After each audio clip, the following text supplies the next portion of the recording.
এটা সমূহ বাণিজ্যিক বিৰতিৰ পিছত আপোনালোকক পুনৰ স্বাগতম জনাইছো। আপোনালোকে চাই আছে আজিৰ পৰ্যবেক্ষণ বিষয়বস্তু আপোনালোকে গম পাইছে যথেষ্ট স্পৰ্শকাতৰ। ইয়াত আপোনাৰ সন্তান আমাৰ সকলোৰে সন্তানৰ ভৱিষ্যতৰ কথা জড়িত হৈ আছে। তেওঁলোকৰ যি এই মুহূৰ্তত যি একাডেমিক কেৰিয়াৰৰ কথা আমি কৈ আহিছোঁ, সেই একাডেমিক কেৰিয়াৰৰ কথা ইয়াত নিহিত হৈ আছে। একে সময়তে আমি নিশ্চয় উপলব্ধি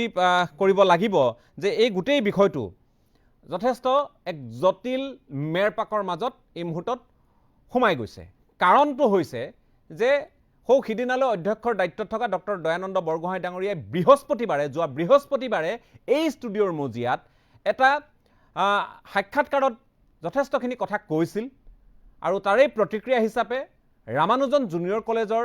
অধ্যক্ষগৰাকীয়ে আজি কেতবোৰ প্ৰতিক্ৰিয়া ব্যক্ত কৰিছে, স্পষ্টভাৱে কেতবোৰ প্ৰশ্ন উত্থাপন কৰিছে আৰু ডক্টৰ দয়ানন্দ বৰগোহাঁই ডাঙৰীয়াৰ কাষলৈ আমি আকৌ এবাৰ যাব খুজিছোঁ। যিহেতু আপুনি প্ৰায় 4 বছৰ কাল দায়িত্বত থাকিল আৰু 2020 চনৰ ফলাফল সন্দৰ্ভত আপুনি ক'তো এটা শব্দ নকৰিলে। আমাৰ অনুষ্ঠানত আপুনি যিখিনি কথা ক'লে যথেষ্ট আপুনি এই কথাখিনি মুকলিকৈ কিন্তু সিদিনা কোৱা নাছিল। আজি যিখিনি কথা আপুনি ক'বলগীয়া হৈছে এয়া পৰিস্থিতি সাপেক্ষ নে আপুনি বাধ্যত পৰি কথাখিনি কৈছে নে ক'ৰবাত নহয় ক'ৰবাত এই কথাখিনি আপুনি কাৰোবাক অৱগত কৰিছিল? বৰগোহাঁই ছাৰ। মই এই কথাখিনি কাৰোবাক অৱগত ক'তো কৰা নাই আৰু মই কিয় এবছৰ মনে মনে থাকিলোঁ। দিলীপ বৰা ডাঙৰীয়া, আপুনি এডমিনিষ্ট্ৰেশ্যনত কলেজ এখন এডমিনিষ্ট্ৰেশ্যন দিছে। আমি অসমৰ সমগ্ৰ হায়াৰ ছেকেণ্ডেৰী লেভেল এডমিনিষ্ট্ৰেশ্যনত সোমাইছিলোঁ। ইয়াত গোৱালপাৰা কলেজৰ 200 ল'ৰাৰ ভৱিষ্যত নহয়, অসমৰ আঢ়ৈ লাখ ল'ৰা ছোৱালীৰ ভৱিষ্যত আছিল, যিটো অলপ আগতে আমাৰ শৰ্মা ছাৰে কৈ গৈছে বিশ্বনাথ কলেজৰ। তো মই যদি এবছৰ নহয় 5 দিনৰ পাছত ৰিজাল্ট ওলোৱা 5 দিনৰ পাছত ক'লোহেঁতেন যে এই ৰিজাল্টটোত মোৰ ছিগনেচাৰ নাই, ৰিজাল্ট ভুল, কি হ'লহেঁতেন? ৰিজাল্ট আকৌ নতুনকৈ দিবলগীয়া হ'লহেঁতেন, পৰীক্ষা দৰকাৰ হ'লে নতুনকৈ পাতিবলগীয়া হ'লহেঁতেন। এই এডমিনিষ্ট্ৰেশ্যনৰ এই হলোকাষ্টটো কোনে কণ্ট্ৰল কৰিলেহেঁতেন? দিলীপ বৰাই কৰিব পাৰিলেহেঁতেন নে হলোকাষ্টটো? আৰু ৰিজাল্টটো ওলাই যোৱাৰ পাছততো একো অসুবিধাই নহ'ল। আপোনালোকৰ 19টা পাছ কৰিলে, 19টা ষ্টেণ্ড কৰিলে, ক'বলগীয়া একো নাই। আপোনালোকে মই যেতিয়া উল্লেখ কৰিলোঁ, মোক যেতিয়া আগৰ মুখ্যমন্ত্ৰীয়ে সুধিলে, মই ৰামানুজম বুলি তেতিয়া ভবাই নাই। তেওঁ যেতিয়া এটাই ক'লে যে এই এখন কলেজে 19টা ষ্টেণ্ড কৰিলে, আটাইৰে আগত মোক সুধিলে কিবা নেক্সাছ আছে গুৱাহাটীও, নহ'লে কেনেকৈ এখনে কৰিব? মই তেতিয়া কৈছিলোঁ যে ছাৰ এইটো অলপ মনোযোগ দিব লাগিব ভালকৈ, আৰু অহা বছৰকৈ মই মনোযোগ দিম। এই মনোযোগ দিম বুলি কোৱা কথাটো মোক মনোযোগ দিয়াৰ মোৰ সুযোগ দিয়া নহ'ল। মই কনফাৰ্ম এতিয়াও যে মই এইবাৰ পৰীক্ষা চলাবলৈ পোৱা হ'লে ৰামানুজমে 19টা ষ্টেণ্ড কৰাব নোৱাৰিলেহেঁতেন। কেলৈ? ৰামানুজমে পৰীক্ষা যিটো জুনত তেওঁৰ যায় পৰীক্ষা বহীবোৰ, সদায় একে জুনত যায় নে নাযায় সেইটো বেলেগ কথা। কিন্তু মাজত এবাৰ মোৰ যি সময়ত গণ্ডগোল, মই প্ৰথম জইন কৰাৰ সময়তে তাৰ আগৰবাৰ পেপাৰ লিক হৈছিলে। তো মই দেখিলোঁ যে যেতিয়া আমাক একো নজনোৱাকৈ কণ্ট্ৰলাৰে বিভিন্ন ঠাইলৈ পঠালে, মই বিশেষকৈ কেইটামান ছাবজেক্টৰ বহী ঘূৰাই আনিছিলোঁ আৰু ঘূৰাই আনি মোৰ নিজৰ কাউন্সিলত মই চোৱাইছিলোঁ। তেতিয়া কিন্তু এনেকুৱা ষ্টেণ্ডৰ ব্যৱস্থা হোৱা নাছিল। মই নিজে চকুৰ আগত ৰাখি যেতিয়া চাইছিলোঁ তেতিয়া এনেকুৱা বহুত খেলি মেলি ৰৈ গৈছিল। 2-এখন কলেজে পৰীক্ষা পেপাৰ বহী ঘূৰাই নিদিছিল। মই তেওঁলোকৰ কোনো শাস্তিমূলক ব্যৱস্থা ল'ব নোৱাৰোঁ, যিহেতু তেওঁলোকৰ যোগেদিহে আমি পৰীক্ষা পাতোঁ। তো মই সেইটো উচ্চবাচ্য একো কৰা নাছিলোঁ। কিন্তু যিবোৰৰ পৰা বহী ঘূৰাই আনিব পাৰিলোঁ, তাত এনেকুৱা ধৰণৰ বহুত জুনিয়ৰ কলেজো আছিল। তো সেই জুনিয়ৰ কলেজবোৰে তেতিয়া কিন্তু ষ্টেণ্ড কৰিব নোৱাৰিছিলে সেইটো বছৰ। মই সেইটো যিটো কৈছোঁ সেইটো 1919 চনৰ কথা। এই যিটোত মই এবছৰৰ পিছতো যে মই একো ৰিয়েক্ট নকৰিলোঁ, এই সমগ্ৰ অসমৰ 2 লাখ প্ৰায় 2.5 লাখ ষ্টুডেণ্টৰ ভৱিষ্যতৰ কাৰণে নকৰিলোঁ। মই যদি কৈ দিলোঁহেঁতেন এইটো মোৰ ছিগনেচাৰ নাই, ৰিজাল্ট ভুল হৈছে, লগে লগে সমগ্ৰ অসমত খেলি মেলি লাগি গ'লহেঁতেন। বৰাদেউ, আপুনি অসমৰ কথা ভবা নাই, আপুনি অকল আপোনাৰ নিজৰ ইনষ্টিটিউশ্যনৰ কথা ভাবিছে। আপুনি সম্পূৰ্ণৰূপে এটা এডুকেশ্যন মাফিয়া প্ৰমাণ কৰিব যত্ন কৰিছে। You are mafia in education. কয়লা মাফিয়া থাকে, গৰু বেচা মাফিয়া থাকে, অন্য কিবা মাফিয়া থাকে। Now you are trying yourself to make as a mafia in the education. আপোনাৰ কাৰণে শুভেচ্ছা আছে। এই মাফিয়া আপুনি প্ৰমাণ কৰি লওক যে you are the best in Assam. আৰু সেই মাফিয়াৰ পাছতো যদি অসমৰ মানুহে কয় যে ইউ আৰ দি গুড, আপুনি আটাইতকৈ ভাল, মোক শাস্তি দিয়ক অসমৰ ৰাইজে, আই উইল টেক অল দি পানিশমেণ্ট। আপুনি এজন জ্যেষ্ঠ, আপুনি শিক্ষাবিদ, আপুনি কাৰ্যনিৰ্বাহ কৰি আহিছে, আপুনি এগৰাকী অধ্যাপক হিচাপেও কাৰ্যনিৰ্বাহ কৰি আহিছে, আৰু আপুনি যিহেতু এই শিক্ষা খণ্ডৰে জড়িত এগৰাকী ব্যক্তি, আজিৰ তাৰিখত আপুনি যিহেতু এই দায়িত্ব আপুনি এৰিবলগীয়া হ'ল পৰিস্থিতিৰ তাগিদাত, কিন্তু কথা হৈছে আপুনি যিকেইটা শব্দ বাক্য প্ৰয়োগ কৰিছে on record, on television screen, আপুনি যিখিনি শব্দ কৈছে এই কথাখিনিয়ে নিশ্চয় নতুন এক বিতৰ্কৰ কিন্তু সূত্ৰপাত কৰিব। এগৰাকী শিক্ষাৰ সৈতে জড়িত ব্যক্তিক আপুনি এই যি ধৰণে আপুনিও এগৰাকী শিক্ষাৰ সৈতে জড়িত ব্যক্তিয়ে যি ধৰণৰ অভিযোগখিনি উত্থাপন কৰিছে, যি ধৰণে আপুনি বাক্যবান প্ৰয়োগ কৰিছে, এই কথাখিনিৰ আচলতে আমি আধাৰ কি বুলি গণ্য কৰিম, কিয় ক'বলগীয়া হৈছে?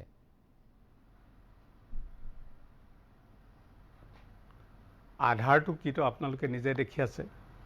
মই সিদিনাখন প্ৰথম যিটো আপোনাৰ লগত আলোচনা কৰিছিলোঁ সেইটোত মই বহু কথা বেকা বেকিকৈ কৈছোঁ। মই কৈছোঁ যে মাৰ্কশ্বিট যাতে গণ্ডগোল নহয়, এইটো গণ্ডগোল নহয় নকৰিবি বুলি মই কোৱা নাই। চাৰ্টিফিকেট যাতে নহয়, আপুনি সোধক না, বহু কলেজৰ প্ৰিন্সিপালক সোধক কিমান ফল্ছ চাৰ্টিফিকেট গৈছিল আগতে, ওলাই যাব এইবোৰ কথা। আমি ফিচাৰ্ছ বদলাই দিছিলোঁ, যাৰ কাৰণে ভয় খালে সেই এণ্টায়াৰ নেক্সাছটোৱে। আমি ৰিচেকত আমি কাঢ়া নজৰ দিলোঁ যে ৰিচেকত যাতে গণ্ডগোল হ'ব নোৱাৰে। তো বুদ্ধি কৰি আমি কাউন্সিলখন মানে সম্পূৰ্ণৰূপে নিকা কৰিবৰ কাৰণে যত্ন কৰিছিলোঁ, নিকা বহুত হৈছিল। কিন্তু সেই নিকা চুবলৈ যাওঁতে যাওঁতে যাওঁতে আমাৰ ওপৰত আনকি এই ডিপাৰ্টমেণ্টৰ বুলিয়ে ক'লোঁ মই এতিয়া, ডিপাৰ্টমেণ্টৰ পৰাই আমাৰ ওপৰত চোকা নজৰ থাকিল, আমাৰ কৰা কাম যাতে নচ্ছাত হয় তাৰ কাৰণে ব্যৱস্থা কৰা হ'ল। এখন কলেজত মাত্ৰ এখন OMR চাইন নোহোৱাকৈ আহিলে, আউট অফ 24,000 ষ্টুডেণ্ট জামাৰ দি পৰীক্ষা পাতিছোঁ। জামাৰ দি পৰীক্ষা পতাৰ পাছত এখন OMR চাইন নোহোৱাকৈ আহিলে আমি মনে মনে থ'ব পাৰিলোহেঁতেন, কিন্তু পাণ্ডু কলেজলৈ প্ৰিন্সিপাললৈ যেতিয়া ক'লোঁ যে এখন চাইন নোহোৱাকৈ আহিছে, চাইন কৰক, তেওঁলোকে এনেকুৱা এটা আবহাৱাৰ সৃষ্টি কৰিলে যে গোটেই পৰীক্ষাটো গণ্ডগোল, জামাৰ দি পতা পৰীক্ষাটো গণ্ডগোল। ফাৰ্ষ্ট এক্সামিনেশ্যন আণ্ডাৰ জামাৰ হায়াৰ ছেকেণ্ডেৰী কাউন্সিলে পাতিছিল। বুজি পাইছোঁ। এই কথাবোৰ দুখ লাগে, এই কথাবোৰ দুখ লাগে। হয়, বুজি পাইছোঁ। মই আকৌ আহিম আপোনাৰ কাষলৈ, আকৌ আহিম, আপুনি আমাৰ সৈতে সংযুক্ত হৈ থাকক। দিলীপ বৰা ডাঙৰীয়া সংযুক্ত হৈ আছে। মই আৰু দুগৰাকী অতিথি যিহেতু আছে, এই গোটেই বিষয়টোৰ সৈতে জড়িত ব্যক্তি আছে, মই তেওঁলোকৰ পৰা জানিবলৈ চেষ্টা কৰিম। মই পাঠক ছাৰ আপোনাৰ কাষলৈ আহিছোঁ। দীৰ্ঘ সময় অপেক্ষা কৰিবলগীয়া হ'ল, তাৰ কাৰণে মই ক্ষমা বিচাৰিছোঁ, কিন্তু বিষয়টোৰ গভীৰতা আপুনি বুজি পাইছে, উপলব্ধি কৰিছে বোধহয়, আৰু সেইকাৰণে তেওঁলোকক মুখামুখিকৈ কথাখিনি তেওঁলোকৰ পৰা লৈ আমি আপোনালোকৰ কাষলৈ আহিছোঁ। কি ক'ব এই গোটেই কথাখিনি শুনাৰ পিছত? এই শিক্ষা ব্যৱস্থাটো এই ধৰণেই চলিছে, এই ধৰণে আমি আমাৰ ল'ৰা ছোৱালীক আমি আগবঢ়াই দিছোঁ যদিহে এনেধৰণে চলিছে। কাৰণ মই কৈছোঁ, কোনো এলাপেচা ব্যক্তিয়ে যদি ক'লেহেঁতেন অভিযোগখিনি, কথাটো বেলেগ আছিল। সিদিনালৈ অধ্যক্ষৰ দায়িত্বত থকা ব্যক্তিগৰাকীয়ে এইখিনি কথা কৈছে, আৰু তেখেতে নিৰাময় কৰাৰ ব্যৱস্থা গ্ৰহণ কৰাৰ তেওঁ পদক্ষেপ ক্ৰমাৎ গ্ৰহণ কৰি থকাৰ কথা কৈছে। আজি তেওঁ এই গোটেই কথাখিনি যি ধৰণে উল্লেখ কৰিছে, হয় মই 100% আমি কোৱা নাই যে তেখেতৰ কথাখিনি আমি 100% বিশ্বাস কৰিছোঁ, কিন্তু তেখেতৰ কথাখিনিক আমি আওকাণ কৰিব নোৱাৰা হৈছোঁ। কিয়, কি হৈ আছে যেন আপোনাৰ অনুভৱ হৈছে? নহয় ৰাজদীপ, যিটো বিষয়ৰ ওপৰত আজি আমি ইয়াত আলোচনাৰ কাৰণে বহিছোঁ, বিষয়টো কিন্তু যি ধৰণে তাক উপস্থাপন হৈছে এইটো অত্যন্ত দুৰ্ভাগ্যজনক যেন মোৰ লাগিছে, অত্যন্ত দুৰ্ভাগ্যজনক লাগিছিলে। কাৰণ কি, এটা সময়ত আছিল কি, ধৰক যেতিয়া হায়াৰ ছেকেণ্ডেৰী এডুকেশ্যন কাউন্সিল সম্পৰ্কে সেই সময়ত বহুত গৱেষণা হৈছিল আপোনাৰ। এটা সময়ত সিখন আপোনাৰ সেৱাৰ আণ্ডাৰত আছিলে, আপোনাৰ গোটেই হায়াৰ ছেকেণ্ডেৰী কাউন্সিলখন সেৱাৰ আণ্ডাৰত আছিল। তেতিয়া 1984ত অসম চৰকাৰে এটা ডিচিশ্যন ল'লে, নহয় আমাৰ হায়াৰ ছেকেণ্ডেৰী যিটো পৰীক্ষা +2 এইটো অত্যন্ত গুৰুত্বপূৰ্ণ ছাত্ৰৰ কাৰণে, কেৰিয়াৰ মেকিঙৰ কাৰণে, কেৰিয়াৰৰ দুৱাৰবিলাক খোলে আচলতে হায়াৰ ছেকেণ্ডেৰী এই যিটো +2 লেভেলৰ পৰা। গতিকে সেইকাৰণে এইটোৰ ওপৰত গুৰুত্ব দিয়াৰ কাৰণে, যাতে এককভাৱে আমি অলপ গুৰুত্ব দিব পাৰোঁ, সেইকাৰণে আপোনাৰ Assam higher secondary education council কৰিলে। আৰু ভগৱান চন্দ্ৰ লহকৰদেৱ সেই সময়ত প্ৰিন্সিপাল আছিলে আপোনাৰ গুৱাহাটী কমাৰ্চ কলেজত, তেওঁক চেয়াৰমেন কৰি দিলে। সেই সময়তে কিন্তু আমি ভগৱান লহকৰ ছাৰৰ লগত আলোচনা কৰিছিলোঁ যে হাউ টু ডেভেলপ ইট। গতিকে যি কি নহওক, আজি যিটো বিষয়ত আমি ইয়াত বহিছোঁ, এই বিষয়টোৱে কিন্তু এটা অত্যন্ত গোটেই হায়াৰ ছেকেণ্ডেৰী এডুকেশ্যন কাউন্সিল আৰু +2 যিটো এডুকেশ্যন বুলি কৈছে, সেইটো কিন্তু ভেটি লৰাই দিব, এই কথাটো কিন্তু একেবাৰে সত্য কথা। ভেটি কিন্তু জোকাৰি দিছে আজি। আৰু আমিও কিন্তু অত্যন্ত বিষণ্ণ ভাৱ আজি আহিছে আমাৰ মনত যে হায়াৰ ছেকেণ্ডেৰী এডুকেশ্যন এইটোৱে হ'ল আপোনাৰ দুৱাৰমুখ টুৱাৰ্ডছ কেৰিয়াৰ মেকিঙৰ কাৰণে, এইটোৱে সকলো দুৱাৰমুখ। আৰু সেইকাৰণে 1984ত এই এটা নতুনকৈ ষ্টেটাছ দি পেলাই বিশেষ ষ্টেটাছ এটা দি পেলাই সেৱাৰ পৰা ইয়াক কাটি দি পেলাই ইয়াক এটা নিজস্বভাৱে অস্তিত্ব এটা দিয়া হ'ল আৰু এতিয়া মোৰ বন্ধুবৰ আমাৰ দয়ানন্দ বৰগোহাঁই যিটো তাত চাৰ্জ দিছে সেই চাৰ্জটোৱে কিন্তু এটা কথা প্ৰমাণ কৰিছে যে হাই ছেকেণ্ডাৰী এডুকেশ্যন কাউন্সিলৰ ভিতৰ চৰাত কিন্তু যে এখন ধুমুহা চলি আছে আৰু সেই ধুমুহাত যেন তেওঁৰ কণ্ট্ৰলটো তেওঁৰ নোহোৱা হৈছে এই কথাটোও কিন্তু বুজা যায় এক প্ৰকাৰ যে এজ এ চেয়াৰমেন তেওঁ যেতিয়া চেয়াৰমেন যোগদান কৰে আমি তেওঁক শুভেচ্ছা দিছিলোঁ আৰু আমি ৱেলকামে কৰিছিলোঁ যে কাম হিয়াৰ এতিয়া তাৰপিছত দেখা গ'ল যে তেওঁৰ বক্তব্যত যে ছেক্ৰেটাৰী আপোনাৰ ধৰক চেয়াৰমেন বা অন্য ডেপুটি ছেক্ৰেটাৰী এই কথাবিলাকৰ মাজত যেন ক'ৰবাত এটা সাংঘাতিক এটা তেওঁলোকৰ মাজত যিটো এটা কোঅৰ্ডিনেশ্যন সেই কোঅৰ্ডিনেশ্যনটো তাত নাই এই এটা কথা তাত প্ৰমাণ হৈছে আৰু দ্বিতীয় কথা এটা প্ৰমাণ হৈছে কি যে এতিয়া আপোনাৰ প্ৰাইভেট জুনিয়ৰ কলেজ সম্পৰ্কে কিন্তু আমাৰ সন্দেহ বহুত আগৰ পৰাই আছে আজি ক'ৰবাত হয়তো এইটো কথা আমি নকওঁ যে তেওঁলোকে শিক্ষাদান ভালকৈ কৰা নাই বা তাত ভাল ছাত্ৰ নপঢ়ে এইটো কথা নহয় কিন্তু তেওঁলোকৰ মাজত এনেকুৱা কিছু ব্যক্তি আছে যিসকলে কিন্তু এটা নেক্সাছত কিন্তু তেওঁলোকে একেবাৰে ফ্ৰী হৈ আছে এই কথাটো নহয় কাৰণ কি মই এটা কথাই ইয়াত ক'ব খুজিম যে অসমৰ যিখিনি ভাল ছাত্ৰ সেইখিনি যে আপোনাৰ প্ৰাইভেট হাই ছেকেণ্ডাৰী মানে জুনিয়ৰ কলেজত পঢ়ে আৰু অসমৰ ভিতৰত যিখিনি একদম সঠিক যিখিনি একেবাৰে উচ্চ স্তৰৰ শিক্ষক সেইখিনিহে তাত পঢ়ে এই কথাটো মই বিশ্বাস নকৰোঁ আমাৰ চৰকাৰী স্কুলবিলাকতো পঢ়ে সেই একেটাৰ ছাত্ৰই পঢ়ে কিন্তু তাত এটা হৈছে কি যে তাতেতো তেওঁলোকৰ এটা প্লাছ পইণ্ট আছে যে তাত তেওঁলোকেতো যিমানখিনি এটেনশ্যন দিব লাগে শিক্ষা প্ৰদানৰ ক্ষেত্ৰত এই ক্ষেত্ৰত তেওঁলোকে যিখিনি কষ্ট কৰিছে সেইখিনি তেওঁলোকে প্ৰতিষ্ঠানৰ গৰিমাৰ কাৰণে নাম উজ্জ্বলোৱাৰ কাৰণে ছাত্ৰ ছাত্ৰীসকলক বিশেষভাৱে শিক্ষা সেইখিনি তেওঁলোকে কৰিছে এই কথাখিনি জানো আমি আওকাণ কৰিব পাৰিম আৰু চৰকাৰী বিদ্যালয়ও বহুত কথা শিকিবলগীয়া আছে এই কথাও মই কওঁ এইটো কথাও সত্য যে চৰকাৰী বিদ্যালয়বিলাকে তেওঁৰ পৰা শিকক বহুত কথা আৰু সেইকাৰণে এইটোও ভাৱ হয় যে এডুকেশ্যনটো বোধকৰণ চৰকাৰীকৰণ নকৰি প্ৰাইভেটকে দি দিয়ে ভাল এই কথাও হয় যিটো আপোনাৰ ধৰক ইউকেত হৈছে অন্যান্য বিশ্বৰ অন্যান্য ঠাইত যিটো হৈছে যে শিক্ষা বিভাগটোক চৰকাৰৰ পৰা নি এইটো প্ৰাইভেটাইজ কৰি দিব লাগে গোটেইখিনি এই এটা কিন্তু কনচেপ্ট কিন্তু হেৰিত আছে ৱেষ্টাৰ্ণ কাণ্ট্ৰি আজি আমাৰ প্ৰশ্ন ক'ত উত্থাপন হৈছে নেক্সাছটোক লৈ এই যিটো এয়া হৈছে কিন্তু অসমৰ কাৰণে ভাল খবৰ নিশ্চয় নেক্সাছক লৈ পেলাই এবাৰ পৰাগমণি আদিত্যই এবাৰ এটা আলোচনা কৰিছিলে তাত আৰু তাত ময়ো অংশগ্ৰহণ কৰিছিলোঁ তাত ময়ো আছিলোঁ আৰু তাত কিন্তু তেখেতে একদম আনি পেলাই তাত তেওঁ পৰাগমণি আদিত্যই চেলেঞ্জ কৰিছে যে এটা শব্দ বদলাই দিয়ক আপোনাৰ যদি আপোনাৰ এইখন বেলেগ হয় ঠিক তেনেকৈ কিন্তু একদম মিল সেই প্ৰশ্ন সময়ত আৰু এই প্ৰশ্নই কিন্তু সাধাৰণতে গোটেই শিক্ষা ব্যৱস্থাটোৰ প্ৰতি এটা চেলেঞ্জ আনিছে আৰু মানুহৰ মানুহৰ যিটো এটা ডিছবিলিভ যে গোটেই চিষ্টেমটোৰ প্ৰতি মানুহৰ এটা অনাস্থা সেই অনাস্থাটো কিন্তু বৃদ্ধি কৰিব এই কথাটো কিন্তু মোৰ খুব দুখজনক আমি পৰীক্ষা পাতিব পৰা নাই কোভিড সৃষ্ট পৰিৱেশৰ কাৰণে আমি ডক্টৰ দয়ানন্দ বৰগোহাঁই ছাৰক বৃহস্পতিবাৰে আমন্ত্ৰণ জনোৱাৰ উদ্দেশ্য আছিল যে তেখেতক দীৰ্ঘদিনৰ পৰা আমি কৈছিলোঁ যে আপুনি এদিন আমি মুখামুখিকৈ বহোঁ আৰু আপোনাৰ অভিজ্ঞতাখিনি কওক এই অভিজ্ঞতা যে ইমান তিক্ততাপূৰ্ণ অভিজ্ঞতা তেখেতৰ সোমাই আছে এই সন্দৰ্ভত আমি অৱগত নাছিলোঁ প্ৰশ্ন উত্তৰ সন্দৰ্ভত তেখেতে যেতিয়া কথাখিনি আগবঢ়াই গৈছিল প্ৰসংগক্ৰমে এইবোৰ কথা চৰ্চালৈ আহিছিল এতিয়া গতিকে জুনিয়ৰ কলেজ মানেই যে তেখেতে কোৱা ধৰণেই কথাবোৰ হ'ব পাৰে সেয়াও আমি ঠিক ভাবিবলৈ টান পাইছোঁ কিন্তু এটা কথা ঠিক যে তেখেতে কিন্তু ইয়াত যিখিনি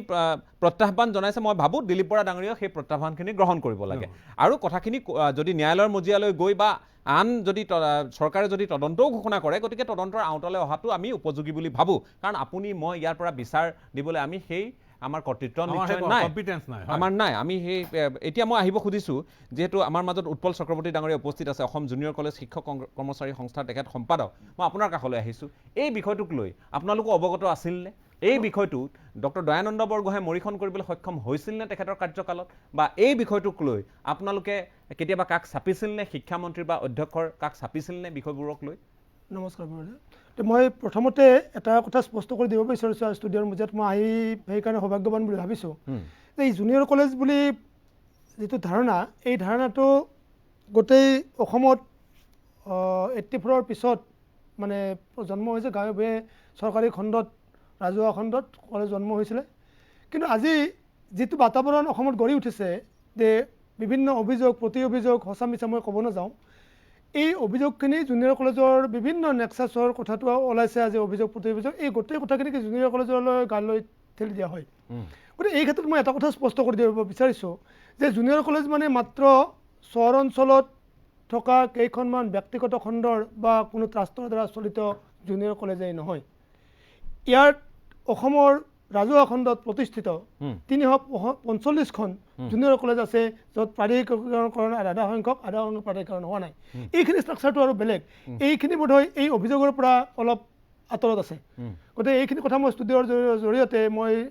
অসমৰ সমাজক স্পষ্ট কৰি দিব বিচাৰিছোঁ যে জুনিয়ৰ কলেজ মানেই এই প্ৰাইভেট খণ্ডৰ ক'ৰবাত ঘৰাঘৰত থকা ক'ৰবাত ব্যক্তিগত খণ্ডৰ এই ট্ৰাষ্টৰ দৰে চলা জুনিয়ৰ কলেজখিনিকেই অসমৰ জুনিয়ৰ কলেজ নহয় গাঁৱে ভূঞে অসমৰ বিভিন্ন গাঁৱে ভূঞে 345খন জুনিয়ৰ কলেজ আছে য'ত প্ৰাধিকৃত আৰু অপ্ৰাধিকৃত কলেজ আছে মই কিন্তু চৰকাৰী খণ্ডৰ এই ৰাজহুৱা খণ্ডৰ জুনিয়ৰ কলেজখিনিকে প্ৰতিনিধিত্ব কৰি কথাখিনি ক'ম অতি দুৰ্ভাগ্যজনক কথা এটা আজি মানে লাহে লাহে বহল হৈ আহিব ধৰিছে আৰু অলপ মুকলি হ'ব ধৰিছে যে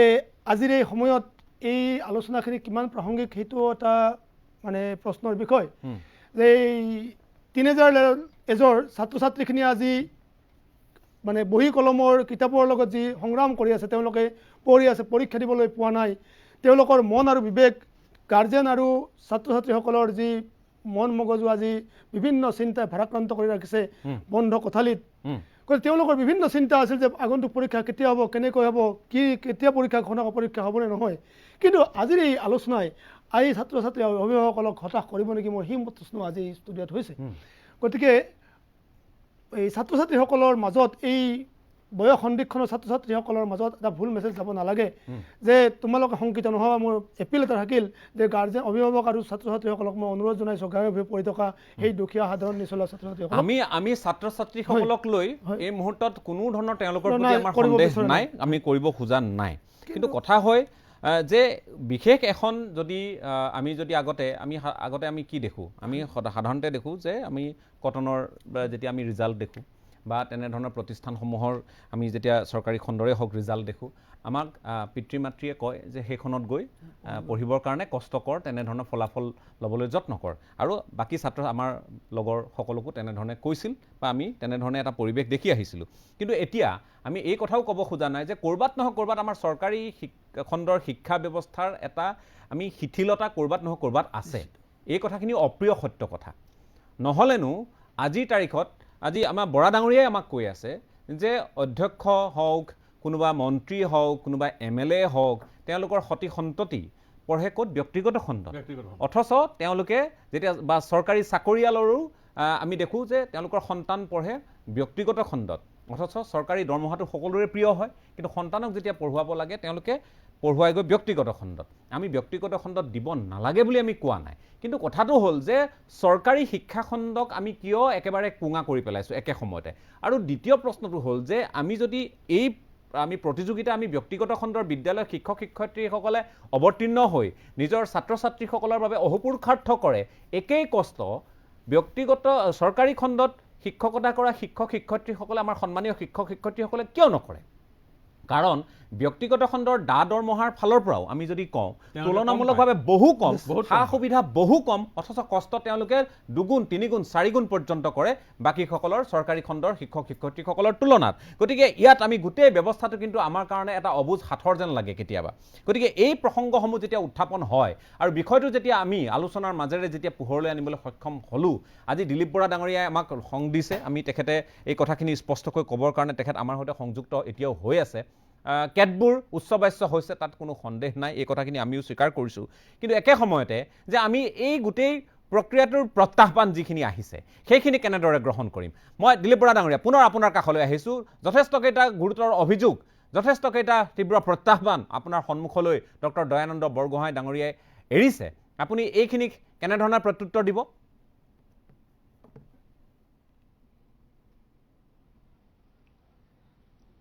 হয় মই প্ৰথমে ছাৰক ক'ব খুজিছোঁ ছাৰে মোক মাফিয়া বুলি কৈছে মই গৰু মাফিয়া মই কয়লা মাফিয়াৰ দৰে মই এজন মাফিয়া অসমত জন্ম হৈছোঁ আৰু মই এডুকেশ্যনত মাফিয়াগিৰি কৰি আছোঁ এইটো মই মৰ্মান্তিকভাৱে আঘাত পাইছোঁ এইটো বেয়া লাগিছে কাৰণ এনে এজন কৰ্তৃত্বশীল এনে এজন সন্মানীয় মোৰ পিতৃস্বৰূপ মই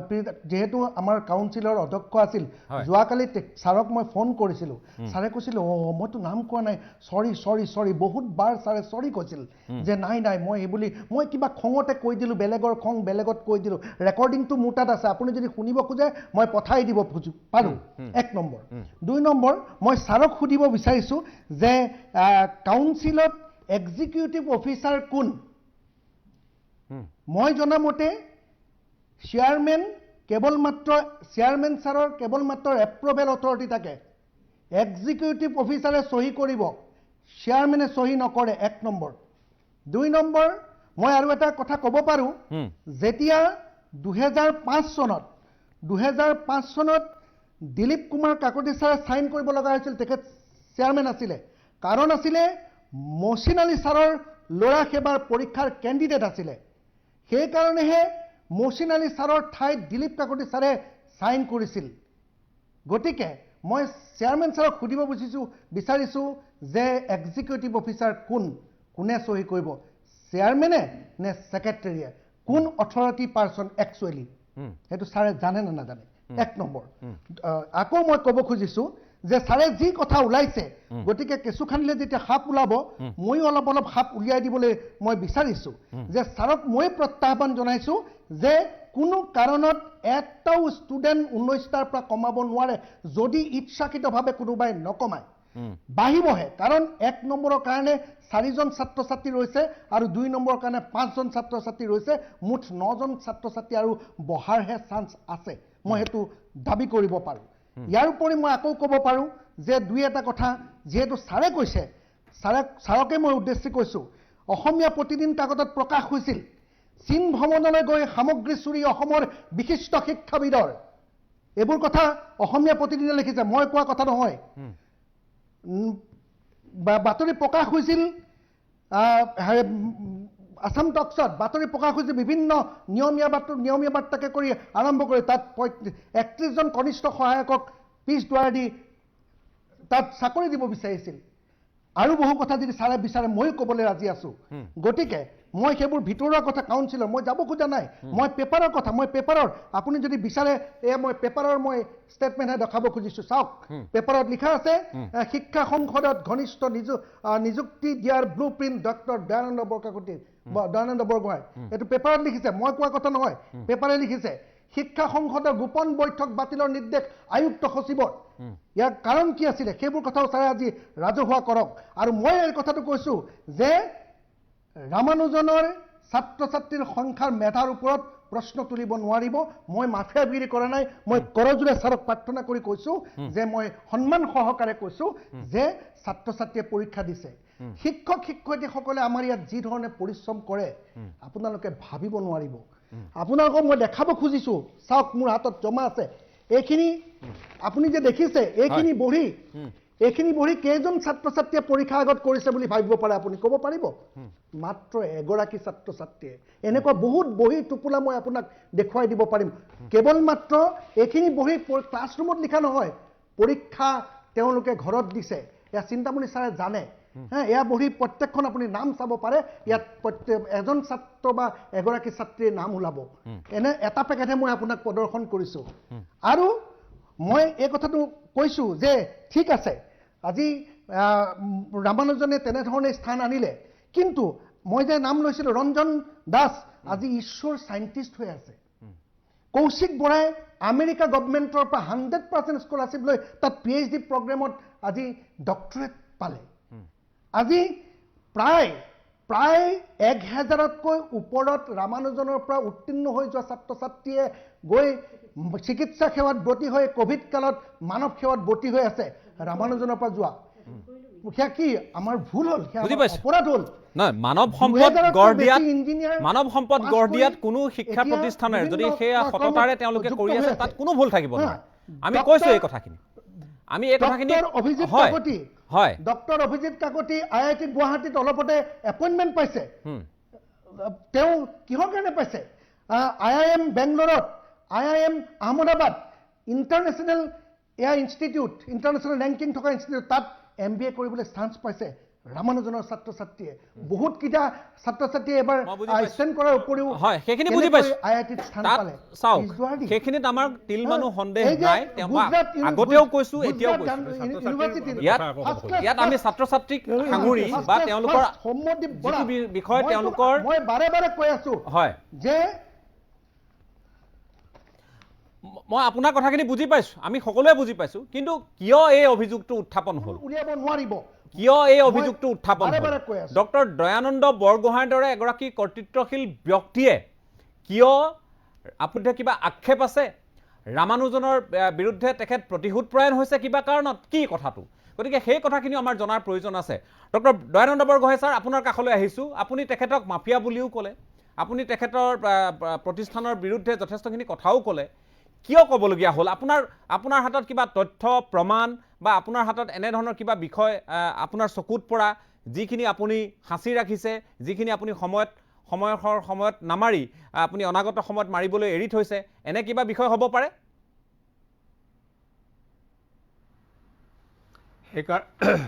সেইকাৰণে মই কৈছিলোঁ বৰাদেউ কেঁচু নেখান্দিব সাপ ওলাব মই এতিয়া প্ৰত্যাহ্বান জনাম ৰামানুজে আৰম্ভণিৰ পৰা পাৰ্মিশ্যন ৰিকগনিশ্যন স্যাৰ এই গোটেইবোৰ যে লৈছে কাউন্সিলৰ পৰা হয় ৰ'ব আপুনি কওঁতে মই কথা কোৱা নাই বৰাদেউ আপুনি কওঁতে মই কথা কোৱা নাই আৰু মই এটা থিয়ৰী সদায় মানি লওঁ man can be destroyed but not defeated মতা মানুহ ধ্বংস হ'ব মতা মানুহ কেতিয়াও পৰাজয় স্বীকাৰ নকৰে আপুনিও মতা মানুহ ময়ো মতা মানুহ পৰাজয় স্বীকাৰ আপুনিও নকৰিব ময়ো নকৰোঁ ধ্বংস হৈ যাব লাগিব আপুনি মাফিয়াগিৰি কৰিছে বুলি মই এইকাৰণেই কৈছোঁ এইবোৰ এনকুৱাৰী কৰা যাব গভৰ্ণমেণ্টে এনকুৱাৰী কৰিব পাৰ্মিশ্যন আপুনি কেনেকৈ ল'লে পাৰ্মিশ্যনৰ ফাইলত কি নোট লিখা আছে এইবোৰ ওলাব সময়ত আপুনি ইমান মাফিয়াগিৰি আপুনি 6 মহলীয়া বিল্ডিং কেনেকৈ লৈছে কাৰ পাৰ্মিশ্যনত কৰিছে য'ত ফায়াৰ ব্ৰিগেডৰ গাড়ী নোসোমায় আৰু উন্নতে মাফিয়া ফায়াৰ ব্ৰিগেডৰ গাড়ী নোসোমোৱা এটা ৰাস্তাৰ পাছত আপুনি এখন 6 মহলীয়া বিল্ডিং কৰিব আপুনি মাফিয়াগিৰি কৰা নাই আপুনি অফিচাৰক মেনেজ কৰা নাই কি কৰিব খুজিছে কি ক'ব খুজিছে আপুনি ভাবিছে নেকি যে মানুহৰ চকু কাণ নাই মানুহে আপোনাৰ কাৰণে আপুনি গোটেই পৃথিৱীৰ আটাইতকৈ বেষ্ট এডুকেশ্যনিষ্ট হওক এডুকেশ্যন ইনষ্টিটিউশ্যন চলাওক শুভ ইচ্ছা আছে কিন্তু দম নিদিব দম কেতিয়াও নিদিব দমেৰে আপুনি ডমিনেট কৰিম বুলি কেতিয়াও নাভাবিব আপোনাৰ মাফিয়াগিৰি মই চেলেঞ্জ কৰিছোঁ আপুনি মাফিয়া কৰিছে আপুনি আটাইবোৰ কথা মেনেজ কৰি আছে এতিয়ালৈকে আপোনাৰ আটাইতকৈ ভাল শিক্ষক শিক্ষয়িত্ৰীখিনিক আপুনি অপমান কৰিছে আৰু তেওঁলোকক এনেকুৱাকৈ কামত খটাইছে সেই কামৰ অনুপাতে আপুনি তেওঁলোকক দৰমহাও দিয়া নাই সেইটো মই জানো আৰু আপোনাৰ এটা কাট অফ মাৰ্ক থাকে সেই কাট অফ মাৰ্কৰ আগলৈ আপুনি কিমান ফৰ্ম বিক্ৰী কৰে আপোনাৰ কাট অফ মাৰ্ক যদি 70 আপুনি 70 নাৰাখি 50ত কিয় ফৰ্ম দিয়ে ফৰ্মত আপুনি পইচা লয় নে নলয় এই কথাবোৰ মানুহে নেজানে বুলি ভাবিছে নেকি আপুনি কি ক'ব খুজিছে আপুনি ভাবিছে নেকি যে আমি একো নজনাকে ইয়াত বহি আছো বৰগোহাঁই ডাঙৰীয়া 30 বছৰ শিক্ষকতা কৰিলো বৰগোহাঁই ডাঙৰীয়া ঠিক আছে লেভেলতো কৰিলো কলেজ লেভেলতো কিন্তু কথাটো হ'ল ইমানখিনি কথা জনাৰ পিছত ৰ'ব আপুনি মোৰ কথা শুনো মই আপুনি কওঁতে কোৱা নাই মই কৈ আছো মই ৰাজদীপে কৈ আছো মই ৰাজদীপে কৈ আছো বৰাদেউ না মই ৰাজদীপে কৈ আছো বৰা ডাঙৰীয়া কোৱা নাই টেকনিকেল কথাও বহুত আছে পাৰ্মিশ্যন ৰিকগনিশ্যন এনেধৰণৰ বহু কথা ইয়াত আপোনালোকৰ হাতত এইখিনি কৰ্তৃত্ব থাকে তেখেতে দীৰ্ঘ আপুনি অহাৰ পূৰ্বেই তেওঁলোকে চাগে এই গোটেই প্ৰক্ৰিয়াটোত তেওঁলোকে আনুষ্ঠানিকভাৱে আগবাঢ়িছিল যদি আনুষ্ঠানিকতাত যদি সন্দেহ আছিল যদিহে এনেধৰণৰ বহু প্ৰশ্নই আছিল খুদ যদি ৰৈ গৈছিল এই গোটেই বিষয়টোৰ ক্ষেত্ৰত আপুনি দায়িত্বত থাকোঁতে ব্যৱস্থা বা আপোনাৰ যদি সন্দেহ আছিল সেই ব্যৱস্থাখিনি কিয় ল'বলৈ সুবিধা নহ'ল বা কিয় নল'লে আপুনি দৰকাৰ হোৱা নাছিল কাৰণে লোৱা নাই এতিয়া কাইলৈ আপুনি এণ্টায়াৰ ৰিকগনিশ্যন পাৰ্মিশ্যন আৰু ৰিকগনিশ্যনৰ এই আটাইবোৰ ফাইল চিজ কৰিবলৈ দিয়ক ইমিডিয়েটলি চিজ কৰিবলৈ দিয়ক যাতে ইয়াত কোনেও আঁক মাৰিব নোৱাৰে আঁক মাৰিলেও নহ'ব ফৰেনচিকত যাব এইটো আঁক কেতিয়া মৰা আছে দৰকাৰ হোৱা নাছিল সেইকাৰণে কৰা হোৱা নাছিল আৰু এতিয়া দৰকাৰ হৈছে এতিয়া কৰিব লাগে কিয় মনে মনে আছিল যদিহে এনেধৰণৰ অসমৰ ৰাইজক কিয় অন্ধকাৰত ৰখা হৈছিল নাই থকা মই মনে মনে এইটো প্ৰয়োজন নাছিল আৰু আপুনি বুৰঞ্জী জানেনে? আপুনি মীৰ জুমলাৰ আক্ৰমণৰ কথা জানেনে? হয়, মীৰ জুমলাই আক্ৰমণ কৰোঁতে সৰহভাগ বিষয়ববীয়া মীৰ জুমলাৰ লগ লাগিছিল আৰু সন্ধিৰ পাছত মীৰ জুমলা ঘূৰি যোৱাৰ পিছত জয়ধ্বজ সিংহই বিচাৰ আৰম্ভ কৰিছিল। তেতিয়া দেখিলে যে সৰহভাগ বিষয়াই মীৰ জুমলাৰ ফালে গৈছিল। বুৰঞ্জীৰ বাক্যটো জানেনে আপুনি? মূৰৰ চুলি দুডাল পকিলে কাঢ়িব পাৰি, আটাইখিনি চুলি পকিলে কাঢ়িলে মূৰতহে দুখ পাবলৈ আছে। বুজি পালে এতিয়া হোৱাট ইজ এডমিনিষ্ট্ৰেশ্যন? আৰু কিবা সুধিব নেকি আপুনি মোক? হয়, মই আপুনি থাকক, আমাৰ সৈতে সংযুক্ত হৈ থাকক। বিষয়টো যিহেতু আলোচনাৰ মাজতেই আছে, গতিকে এই বিষয়টো সন্দৰ্ভত আপুনি এইখিনি কথা ইতিমধ্যে উল্লেখ কৰিছে আৰু যিখিনি কথা যথেষ্ট স্পৰ্শকাতৰ, যিখিনি যথেষ্ট গুৰুতৰ, আৰু এই গুৰুতৰ বিষয়টো আমি ভাবোঁ যে অসম চৰকাৰৰ দৃষ্টিগোচৰ এতিয়া হওক, উপায় নাই, অসম চৰকাৰৰ দৃষ্টিগোচৰ হওক আৰু ইয়াত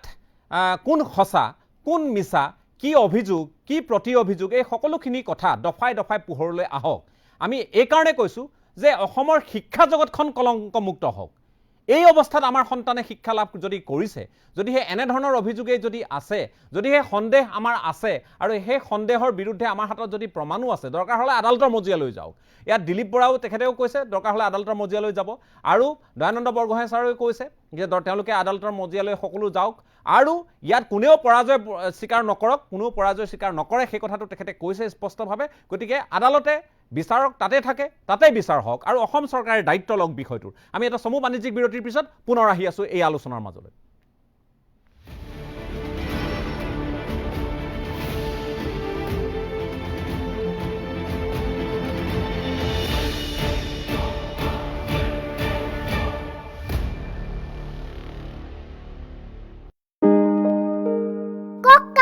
তোমালোক যোৱা, মোৰ গাটো খুব বেয়া লাগিছে। প্লিজ বলা না,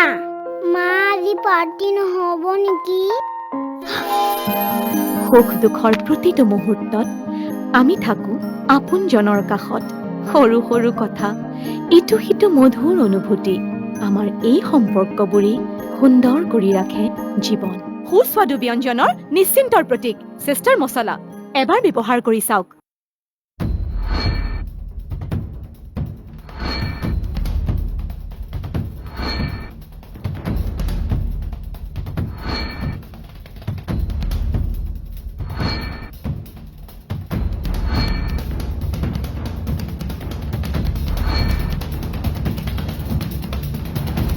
সাংবাদিকতা কেৱল শব্দৰ মায়াজাল নহয়, সাংবাদিকতা এক দায়বদ্ধতা।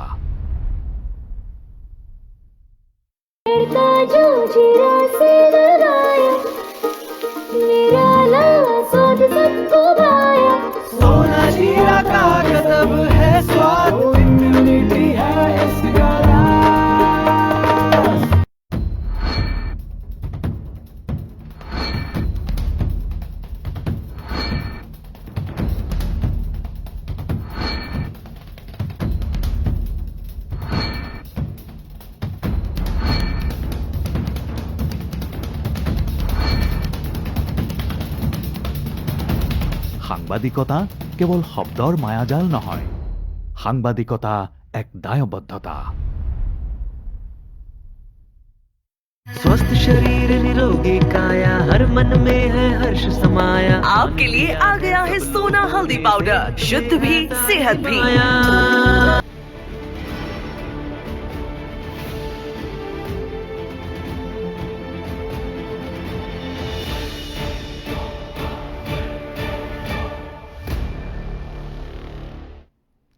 এটা চমু বাণিজ্যিক বিৰতিৰ পিছত আপোনালোকক পুনৰ স্বাগতম জনাইছোঁ। এটা যথেষ্ট স্পৰ্শকাতৰ বিষয় সন্দৰ্ভত আমি আলোচনা কৰি আছোঁ। আমি অভিযোগ প্ৰতি অভিযোগৰ মাজতে এতিয়া আবদ্ধ হৈ থকা নাই। বিষয়টো এনে পৰ্যায় পাইছেগৈ যিটো বিষয়ত আপোনাৰ মোৰ এতিয়া নিয়ন্ত্ৰণ নাই। বিষয়টো আদালতৰ মজিয়ালৈ যোৱাটোৱে যুগুত হ'ব বুলি আমি এই মুহূৰ্তত ঠাৱৰ কৰিবলৈ সক্ষম হৈছোঁ।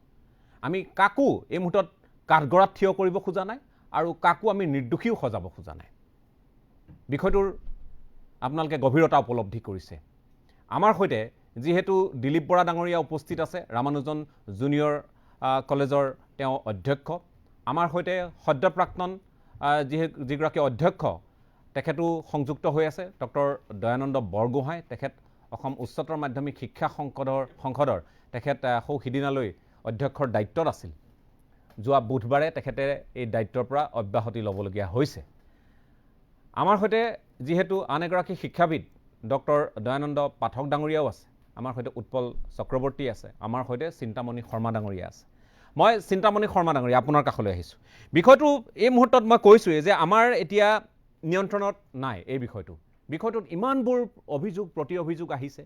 ইমানবোৰ বিষয় ইয়াত ক্ৰমাৎ সন্নিৱিষ্ট হৈছে ন তথ্য কেতবোৰ সংযোজন হৈছে যি ফালৰ পৰাই নাহক কিয় গতিকে এই গোটেই বিষয়টোত আজি আমি যিবোৰ আলোচনা কৰি আছোঁ আমি ভবাতকৈ ই যথেষ্ট গভীৰ আমি ভবাতকৈ ই যথেষ্ট জটিল আৰু এই কথাখিনিয়ে ক'ৰবাত নহয় ক'ৰবাত আমাৰ শিক্ষা ব্যৱস্থাটোক জোকাৰি গৈছে আজিৰ তাৰিখত আমাৰো সন্দেহ উপজিছে প্ৰশ্নকাকত ফাদিল হোৱাৰ সেই দিন ধৰি আমি সংস্কাৰ অনাৰ কথা বাৰম্বাৰ কৈ আছোঁ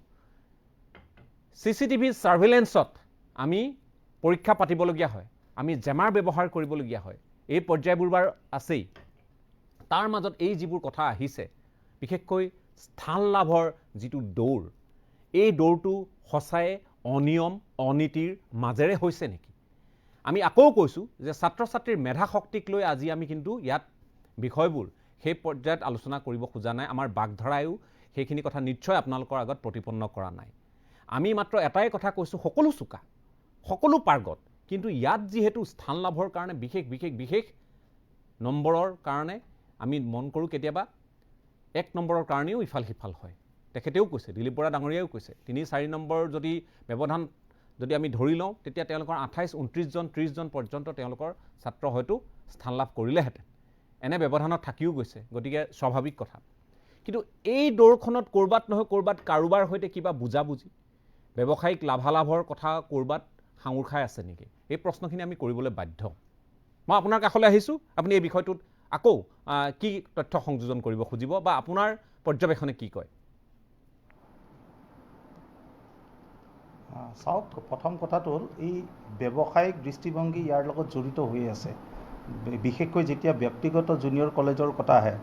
মই নগাঁৱতে মই জন্ম লোৱা নগাঁৱতে মই ডাঙৰ দীঘল হৈছোঁ মই বৰ আচৰিত হওঁ কেনেদৰে নগাঁৱৰ আপোনাৰ চাব 5 কিলোমিটাৰ পেৰিফেৰী এৰিয়াৰ ভিতৰত 50খনতকৈ অধিক জুনিয়ৰ কলেজ কেনেকৈ শিপাবলৈ পাৰিছে তাৰপিছত আৰু এটা বস্তু আমি দেখিছোঁ যে কাউন্সিলে এটা ৰেষ্ট্ৰিকশ্যন কৰি নিদিয়ে জানো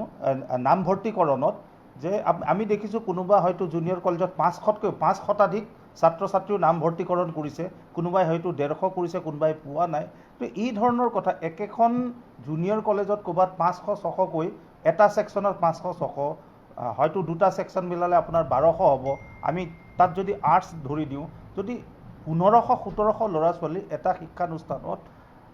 কেনেদৰে সেই শিক্ষানুষ্ঠানখন চলাব পাৰে তাত কিন্তু আমাৰ প্ৰশ্ন উদয় হয় কিয়নো আমি নিজে শিক্ষাৰ লগত জড়িত আৰু এটা কথা মই কওঁ চাওক নগাঁও মহাবিদ্যালয়তো ছাত্ৰ ছাত্ৰীসকল পঢ়িছিল যিহেতু মই নগাঁও মহাবিদ্যালয়ৰ শিক্ষক আছিলোঁ তাতো আমি দেখোঁ যে নগাঁও মহাবিদ্যালয়ৰ পৰা কেইবা বছৰো ছাত্ৰ ছাত্ৰীসকলে ভাল ফলাফল কৰে মাত্ৰ তেওঁলোক বঞ্চিত হয় কি ষ্টেণ্ড কৰাৰ পৰা বঞ্চিত হয় তাত আকৌ আমাৰ কেতিয়াবা আমাৰ ক'ৰবাত এটা সন্দেহ উপজে যে তেওঁলোকে কি হয় ফিজিক্সত সুন্দৰ মাৰ্কছ পাইছে এবভ 90 পাইছে 95 পাইছে কেমিষ্ট্ৰিত পাইছে বায়'লজিত পাইছে মেথমেটিক্সত পাইছে পোৱা নাই ক'ত তেওঁলোকে পোৱা নাই হয়তো ইংৰাজীত পোৱা নাই ক'ত য'ত পোৱা নাই অসমীয়াত পোৱা নাই বা অল্টাৰনেটিভ ইংলিছত পোৱা নাই আৰু আমি দেখিছোঁ যে খুব সুন্দৰ ইংৰাজী খুব অল্টাৰনেটিভ ইংলিছো খুব ভাল আৰু তেওঁলোকে কিন্তু পোৱা নাই আৰু তেওঁলোকৰ ক্ষেত্ৰত হয়তো 7 নম্বৰ 6 নম্বৰ 5 নম্বৰ এনেদৰে ষ্টেণ্ড নকৰা কেইবাটাও ছাত্ৰ ছাত্ৰী মই নিজৰ জীৱনত নগাঁও কলেজতে আমি নিজে দেখা পাইছোঁ এতিয়া প্ৰথম কথাটো হ'ল যে আমি আজি আপোনাৰ যেতিয়া ইয়াত এই বিষয়ে চিন্তা চৰ্চা হ'ব সেই কথা জনাৰ পিছত অসম কলেজ অধ্যক্ষ আমাৰ যিটো পৰিষদ আছে সেই পৰিষদৰ বিষয়ববীয়াৰ সৈতেও আমাৰ এটা কথা হৈছিল কিয়নো চাওক আমি শিক্ষা ক্ষেত্ৰৰ লগত যিহেতু জড়িত হৈ আছোঁ আৰু আজি চাওক কি মেছেজ গৈছে এই ডিবেটৰ পৰা গোটেই অসমৰ ৰাইজে চাই আছে গতিকে আমি কিন্তু এটা পজিটিভ মেছেজ আমি দিব লাগিব অধ্যক্ষসকলে গতিকে অধ্যক্ষ পৰিষদৰ আমাৰ যিগৰাকী অধ্যক্ষ সভাপতি মাননীয় ডক্টৰ শৰৎ বৰকটকী তেখেতে ইতিমধ্যে মোক জানিব দিছে যে ইতিমধ্যে যে আমাৰ এই শিক্ষা ব্যৱস্থাত বিশেষকৈ হায়াৰ ছেকেণ্ডেৰী ষ্টেণ্ডক লৈ পজিশ্যনক লৈ যি ধৰণৰ এতিয়া ধৰি লওক ব্যৱসায়িক জুনিয়ৰ কলেজ কিছুমান গঢ় লৈ উঠিছে, কিছুমানে একদম সুন্দৰকৈ কাম কৰি আছে, আমি তাত কোৱাৰ কথা নাই, ছাত্ৰৰ মেধাৰ ওপৰত আমি প্ৰশ্নই তোলা নাই। কথাটো হ'ল ব্যৱসায়িক দৃষ্টিভংগীটোক বেছি প্ৰাধান্য দিয়া হৈছে। সেইটো হ'বলৈ সম্ভৱ হৈছে একমাত্ৰ আমাৰ এই ৰেংকিং ছিষ্টেমটো বৰ্তি থকাৰ কাৰণে। গতিকে আমি ইতিমধ্যে সদৌ অসম ছাত্ৰ সন্থাৰ লগতো আমাৰ অধ্যক্ষ পৰিষদে ছাত্ৰ সন্থাই বিচাৰিছিল, মতামত বিচাৰিছিল। গতিকে আমি অধ্যক্ষ পৰিষদে ইতিমধ্যে মতামত এটা দিছোঁ যে কাউন্সিলৰ যি পৰীক্ষা হয় ক্লাছ 12ত আমি সেই ৰেংকিং ছিষ্টেমটোৱে আঁতৰাই দিব লাগে। ৰেংকিং ছিষ্টেমটো আঁতৰাই দিলে চাব এই ধৰণৰ প্ৰতিযোগিতা এডমিশ্যনৰ যিটো কোলাহল হয় সেইটো নিশ্চয়কৈ নাথাকিব। দ্বিতীয় কথাটো হ'ল আজি চাওক central board of secondary education তেওঁলোকেওতো পাৰ্চেণ্টেজ পায়, দে গেট 95%, 96%। টপ হ'ল কোন ছেকেণ্ড টপ হ'ল সেইটোতো আমাৰ ক'তো আমি গম নাপাওঁ, নিদিয়ে তেওঁলোকৰ পজিশ্যনটো। আমিও তেনেকৈ ৰেংকিং দিব নালাগে, কোনোবাই 95 পাইছে পাওক, 96 পাইছে পাওক, যদি আমি ৰেংকিং যদি 9ও পাইছে সেইটো যিয়ে পাইছে 10 জনেও পাব পাৰে। গতিকে তাত ৰেংকিঙৰ কথা নাই, আৰু তেওঁলোকে সেই কথাখিনি লৈ তেওঁলোকৰ পিতৃ মাতৃ উৎফুল্লিত যে হয় যে শ্ৰম সাৰ্থক হৈছে, ছাত্ৰই পঢ়িছে, সেইটোৱে ডাঙৰ কথা হ'ব লাগে, সেইটোৱে ডাঙৰ উপলব্ধি হ'ব লাগে। আমি অধ্যক্ষ পৰিষদে এটা বস্তু বিচাৰিছোঁ, অসম চৰকাৰৰ আমি দৃষ্টি আকৰ্ষণ কৰিব বিচাৰিছোঁ যে পৰাপক্ষত এজ আৰ্লি এজ পচিবল যিটো আমাৰ ৰেংকিং ছিষ্টেমটো আছে সেই ৰেংকিং ছিষ্টেমটো আঁতৰাই দিব লাগে। আৰু আমাৰ নতুন শিক্ষা নীতি প্ৰৱৰ্তন হ'ব গৈ আছে, যেতিয়া আমি 8 to 12 যিটো আমাৰ ছেমিষ্টাৰ ছিষ্টেম হ'ব, তেতিয়া আমি ফাইনেলি ছেমিষ্টাৰ ছিষ্টেমত নিশ্চয়কৈ আমাৰ গ্ৰেডিং ছিষ্টেম আহিব। গ্ৰেডিং ছিষ্টেম আহিলে এই ধৰণৰ লেঠাটো নাথাকিবই। কিন্তু তেতিয়ালৈকে সাময়িকভাৱে হ'লেও আমি যদি ৰেংকিং ছিষ্টেমটো পজিশ্যন পোৱা ব্যৱস্থাটোকে আমি যদি আঁতৰাই দিওঁ, তেনেহ'লে আমি ভাবোঁ যে এনেধৰণৰ যিটো কেৰুণ, এনেধৰণৰ যি আজি আমি দেখিছোঁ যে হট ডিবেট এটা হৈছে, হয়তো কেতিয়াবা আনপাৰ্লিমেণ্টাৰী ৱৰ্ডো আটাৰ কৰিবলগীয়া আছে, এটা পক্ষই কৰিছে, প্ৰতিপক্ষইও কৰিছে। মই এতিয়া পক্ষ আৰু প্ৰতিপক্ষ এইকাৰণে কৈছোঁ যে কথাটো এতিয়া ন্যায়ালয়ৰ মজিয়াত লৈ যোৱাৰ ধৰণৰ এটা প্ৰত্যাহ্বান ইয়াত মানে কথা আহিছে। গতিকে আমি ভাবোঁ যে এই আমাৰ আপুনি ভাবেনে কথাটো ন্যায়ালয়ৰ মজিয়ালৈ যোৱাটো ভাল? আপুনি ভাবেনে চৰকাৰৰ হস্তক্ষেপ প্ৰয়োজন? আপুনি ভাবেনে এই কথাটো? কাৰণ আপুনি মই ইয়াত আমি কাৰো পক্ষত আমি কোনো ধৰণৰ প্ৰয়োজন। আৰু আচলতে এতিয়া চাওক, হয় এটা বস্তু ঠিক, আমি এটা কথা জানিবই লাগিব যে আমি এটা বস্তু যিহেতু কাউন্সিলৰ পৰা যিটো প্ৰশ্ন লিক হৈছে, প্ৰশ্ন যেতিয়া লিক হৈছে, এই লিক হোৱা ছিষ্টেমটোত কোন জড়িত হৈছে, আচলতে সেই মানুহগৰাকীক, সেই ব্যক্তিগৰাকীক যদি কাউন্সিলৰ বিষয়ববী আছে সেইটো কিন্তু ওলোৱাটো একেবাৰে প্ৰয়োজন আছে। আৰু এই ক্ষেত্ৰত কিন্তু চৰকাৰৰ হস্তক্ষেপৰ প্ৰয়োজন। আৰু এইখিনিতে মই কওঁ, যিহেতু ব্যৱসায়িক দৃষ্টিভংগীৰ কথা ইয়াত ওলাইছে, আমি জানিব পাইছোঁ, চাওক এতিয়া এই কৰোণা COVID-19 সৃষ্ট যি বিভীষিকা, সেই বিভীষিকাত আমাৰ নিম্ন মধ্যবিত্ত শ্ৰেণীৰ আমাৰ মানুহখিনি কক বকাই আছে, হয়তো বহুত কষ্টত তেওঁলোকে সময় পাৰ কৰিবলগীয়া আছে। এট দ্য ছেম টাইম আমি শুনিবলৈ পাইছোঁ, হয়নে নহয় নাজানো, শুনিব পাইছোঁ, বাতৰি কাকতত পাইছোঁ যে ইতিমধ্যে কিছুমান জুনিয়ৰ কলেজে অলৰেডি মেট্ৰিকত তেওঁলোকে টেষ্টত কিমান মাৰ্ক পাইছিল তাৰ ওপৰত গুগল মিটত তেওঁলোকে পৰীক্ষা পাতি ইতিমধ্যে এডমিশ্যনো দিছে। তেনেধৰণৰ কথা, তেনেহ'লে কিয় হস্তক্ষেপ নালাগিব? চৰকাৰৰ হস্তক্ষেপ একেবাৰে প্ৰয়োজন। আৰু আমি ইতিমধ্যে দেখিছিলোঁ যে আমাৰ শিক্ষামন্ত্ৰী মহোদয়ে এটা আদেশ দিছিল যে কোনেও যাতে এডমিশ্যনটো নিদিয়ে। আমি শুনিব পাইছোঁ যে ক'ৰবাত হয়তো মেট্ৰিকত টেষ্টত যিটো মাৰ্কছ পাইছিল তাৰ বেচিছত এণ্ট্ৰেঞ্চ পৰীক্ষা পাতিও ইতিমধ্যে এডমিশ্যন দিয়া হৈছে। তাৰপিছত আমাৰ বুজি পাইছোঁ। গতিকে ব্যৱসায়িক দৃষ্টিকোণ এটা আছে, আৰু কভিডে আমাক কোঙা কৰক, কভিডে আমাক যি অৱস্থাৰ মাজলৈ নিনিয়ক, আমাৰ কণ আমাৰ শিশুসকলৰ পৰা আজি আমাৰ উচ্চতৰ মাধ্যমিক যিসকলে অৱতীৰ্ণ হৈছে সেই ছাত্ৰ ছাত্ৰীসকলে, বাকীসকলৰ কথা নকলোৱেই বা, এই এটা আমি যদি কওঁ, এই একেবাৰে আমি নাৰ্চাৰীৰ পৰা বা প্ৰাক প্ৰাথমিকৰ পৰা আমি আজিৰ তাৰিখত যদি আমি কওঁ হায়াৰ ছেকেণ্ডেৰী পৰ্যায়লৈ, উচ্চতৰ মাধ্যমিক পৰ্যায়লৈ যিসকল ছাত্ৰ ছাত্ৰী, তেওঁলোক গভীৰ অনিশ্চয়তাৰ মাজত আছে। গতিকে গভীৰ অনিশ্চয়তাৰ মাজত আছে। গতিকে এই ধৰণৰ এটা পৰিৱেশ আমি দেখিবলৈ পাইছোঁ যে তাৰ মাজত একাংশই টেষ্ট পৰীক্ষাৰ ফলাফলৰ ভিত্তিত গুগল মিটত তেওঁলোকৰ ইণ্টাৰভিউ লৈ, সাক্ষাৎকাৰ পাতি বা পৰীক্ষা লৈ তেওঁলোকে আজি এডমিশ্যনৰ এটা প্ৰচেছ বা প্ৰক্ৰিয়া আৰম্ভ কৰিছে, যিটো কথা আচলতে সম্পূৰ্ণ এই মুহূৰ্তত গ্ৰহণযোগ্য নহয়। গতিকে কোনে কৰিছে, কোনে নাই কৰা, বিষয়টো আমি ভাবোঁ এটা ব্যাগুম এটা বিভাগ আছে, শিক্ষা বিভাগ, নজৰ দিয়াৰ প্ৰয়োজন আছে। মই দিলীপ বৰা ডাঙৰীয়াৰ সৈতে মই পুনৰ ফোনযোগে সংযোগ স্থাপন কৰিবলৈ অনুৰোধ জনাম। গতিকে এই বিষয়খিনি যিহেতু আহিছে, মই পাঠক ছাৰ, মই আপোনাৰ কাষলৈ আহিছোঁ। এই বিষয়টো চাওক, এতিয়া তেখেতে যিখিনি কথা উল্লেখ কৰিছে এই যথেষ্ট এই মুহূৰ্তত ক'ব লাগিব যে চাঞ্চল্যকৰ, লগতে স্পৰ্শকাতৰ। আমি বাকী আমি ক'ত পাৰ্মিশ্যনৰ কথা ৰিকগনিশ্যনৰ কথা আছে তাৰ লগত এতিয়া আকৌ কোভিড সৃষ্ট পৰিৱেশত মেট্ৰিকৰ ছাত্ৰ ছাত্ৰীসকলে মেট্ৰিক দিবলৈ মানে আমি যদি কওঁ আমি হাইস্কুল শিক্ষান্ত পৰীক্ষা তেওঁলোকে দিবলৈ পোৱা নাই হায়াৰ ছেকেণ্ডেৰী ষ্টুডেণ্টসকলে ছাত্ৰ ছাত্ৰী যিসকল পৰীক্ষাৰ্থী তেওঁলোকে পৰীক্ষা দিবলৈ পোৱা নাই অনিশ্চয়তাৰ মাজত পিতৃ মাতৃ আৰু তেওঁলোক নিজে গতিকে এই পৰিৱেশৰ মাজত আমি এডমিশ্যন লৈ আছোঁ জুনিয়ৰ কলেজত আমি যদি ব্যক্তিগত খণ্ডৰ এই কথাবোৰ আমাৰ কি মন মানসিকতা কি পৰ্যায়লৈ গৈছে এই কথাবিলাক কিন্তু আমাৰ কাৰণে খুব অত্যন্ত ডিষ্টাৰ্বিং হৈছে আৰু খুব স্পৰ্শকাতৰ হৈছে আৰু খুব অত্যন্ত দুখজনক হৈছে কাৰণ কি ইতিমধ্যে আমি কৈছোঁ যে হায়াৰ ছেকেণ্ডেৰী যিটো section higher secondary very important আৰু এটা কথা কি আমাৰ ইতিমধ্যে আমাৰ অধ্যক্ষগৰাকীয়ে এটা কথা কৈছে মই একমত তেওঁৰ লগত এই যিটো আপোনাৰ যিটো স্থান 10 নম্বৰ 20 নম্বৰ এই যিটো ৰেংকিং এই ৰেংকিং স্থানটো কিন্তু উঠাই দিব লাগে এইটো আপুনি আগতে আমি লেখালেখি কৰিছিলোঁ কাৰণ কি তেওঁ ৰেংকিঙত কিমান পালে সেইটো বৰ ইম্পৰ্টেণ্ট নহয় আজি দিল্লী বিশ্ববিদ্যালয়ত ৰেংক পোৱা ছাত্ৰই কিন্তু আকৌ তাত স্থান পোৱা নাই ইয়াতে ৰেংক পাইছে কিন্তু দিল্লী বিশ্ববিদ্যালয়ত তাত তেওঁলোকে কিন্তু স্থান পোৱা নাই এইটোতো হৈছে গতিকে ইট মেক্স ন কোনো এটা মিনিং নাই ইয়াত আমি গামোচা পিন্ধাইছো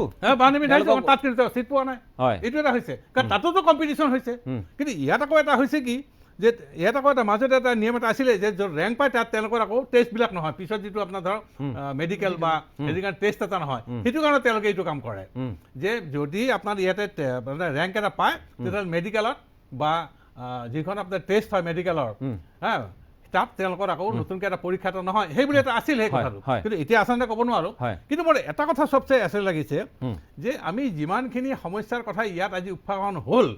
এই সময়খিনিত সেইটো কিন্তু অত্যন্ত এটা কম হাঁহে আলোচনা হৈছে কাৰণ কি যেন আইচবাৰ্গ মানে বৰফৰ এটা টুকুৰাহে আমি দেখা পাইছোঁ মই ভাবোঁ তাৰ তলত কিন্তু আমাৰ এটা দায়বদ্ধতা আছে আৰু যদিহে এই বিষয়টোৰ ক্ষেত্ৰত আপোনালোকৰ দৰে শিক্ষাবিদসকলে আৰু অংশগ্ৰহণ কৰি আৰু ইয়াত সংস্কাৰ কিদৰে সাধন কৰিব পাৰি এই বিষয়টো যদি অংশগ্ৰহণৰ কাৰণে ইচ্ছুক হয় মই কেৱল আপোনালোক বুলিয়ে কোৱা নাই বাকী সকলো যদি এই ক্ষেত্ৰত তেওঁলোকৰ সহমত থাকে বিষয়টো কিন্তু আমি লৈ যাব খুজিম এটা পৰ্যায়লৈ যিটো পৰ্যায়ৰ পৰা আমি চৰকাৰৰ দৃষ্টি আকৰ্ষণ কৰিবলৈ সক্ষম হ'ম যিটো পৰ্যায়লৈ গ'লে এই বিষয়টো এটা নিষ্পত্তি হ'ব কাৰণ আমি এতিয়া কাক আমি দুখ দিম মই ডক্টৰ দয়ানন্দ বৰগোহাঁই ডাঙৰীয়াক বৰগোহাঁই ছাৰক মই ক'ম যে আপোনাৰ কথাখিনি ভুল নে মই দিলীপ বৰাক ক'ম যে আপোনাৰ কথাখিনি ভুল মই কাকো ইয়াত ভুল শুদ্ধ বিচাৰ কৰিব পৰা ব্যক্তি অন্ততঃ আমি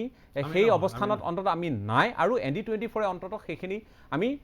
দুঃসাহস আমি নকৰোঁ কৰাৰ ধৃষ্টতাও আমাৰ নাই কিন্তু আমি স্পষ্টবাদত বিশ্বাসী কথাখিনি স্পষ্টভাৱে আমি পতাটোত আগ্ৰহী আৰু এই বিষয়টোত ৰাইজেও আমাক সেই ধৰণেই চাব খোজে আৰু তেওঁলোকেও বুজি কথাখিনি বিশেষকৈ ভিতৰৰ পৰা অনুধাৱন কৰিব খোজে মই দিলীপ বৰা ডাঙৰীয়া পুনৰ আমাৰ সৈতে সংযুক্ত হৈছে দিলীপ বৰা ডাঙৰীয়া এতিয়া কথাটো হ'ল যে অভিযোগ প্ৰতি অভিযোগ আমি যিমানেই কথাবোৰ পাতিম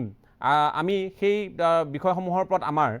চকু পৰিবই আপুনিও ক'ব দুআষাৰ তেখেতেও ক'ব দুআষাৰ এই কথাখিনি ঠিক কিন্তু আমি আচল বিষয়টোৰ পৰা আমি আঁতৰি গৈ আছোঁ এই মুহূৰ্তত আচল যিটো প্ৰত্যাহ্বান সেই প্ৰত্যাহ্বানটো আহিছে বা আপুনি যিহেতু গোটেই কথাখিনি গাঁত পাতি ল'লে আৰু তাৰপিছত তেখেতে আপোনাক হেনো কৈছিল যে আপুনি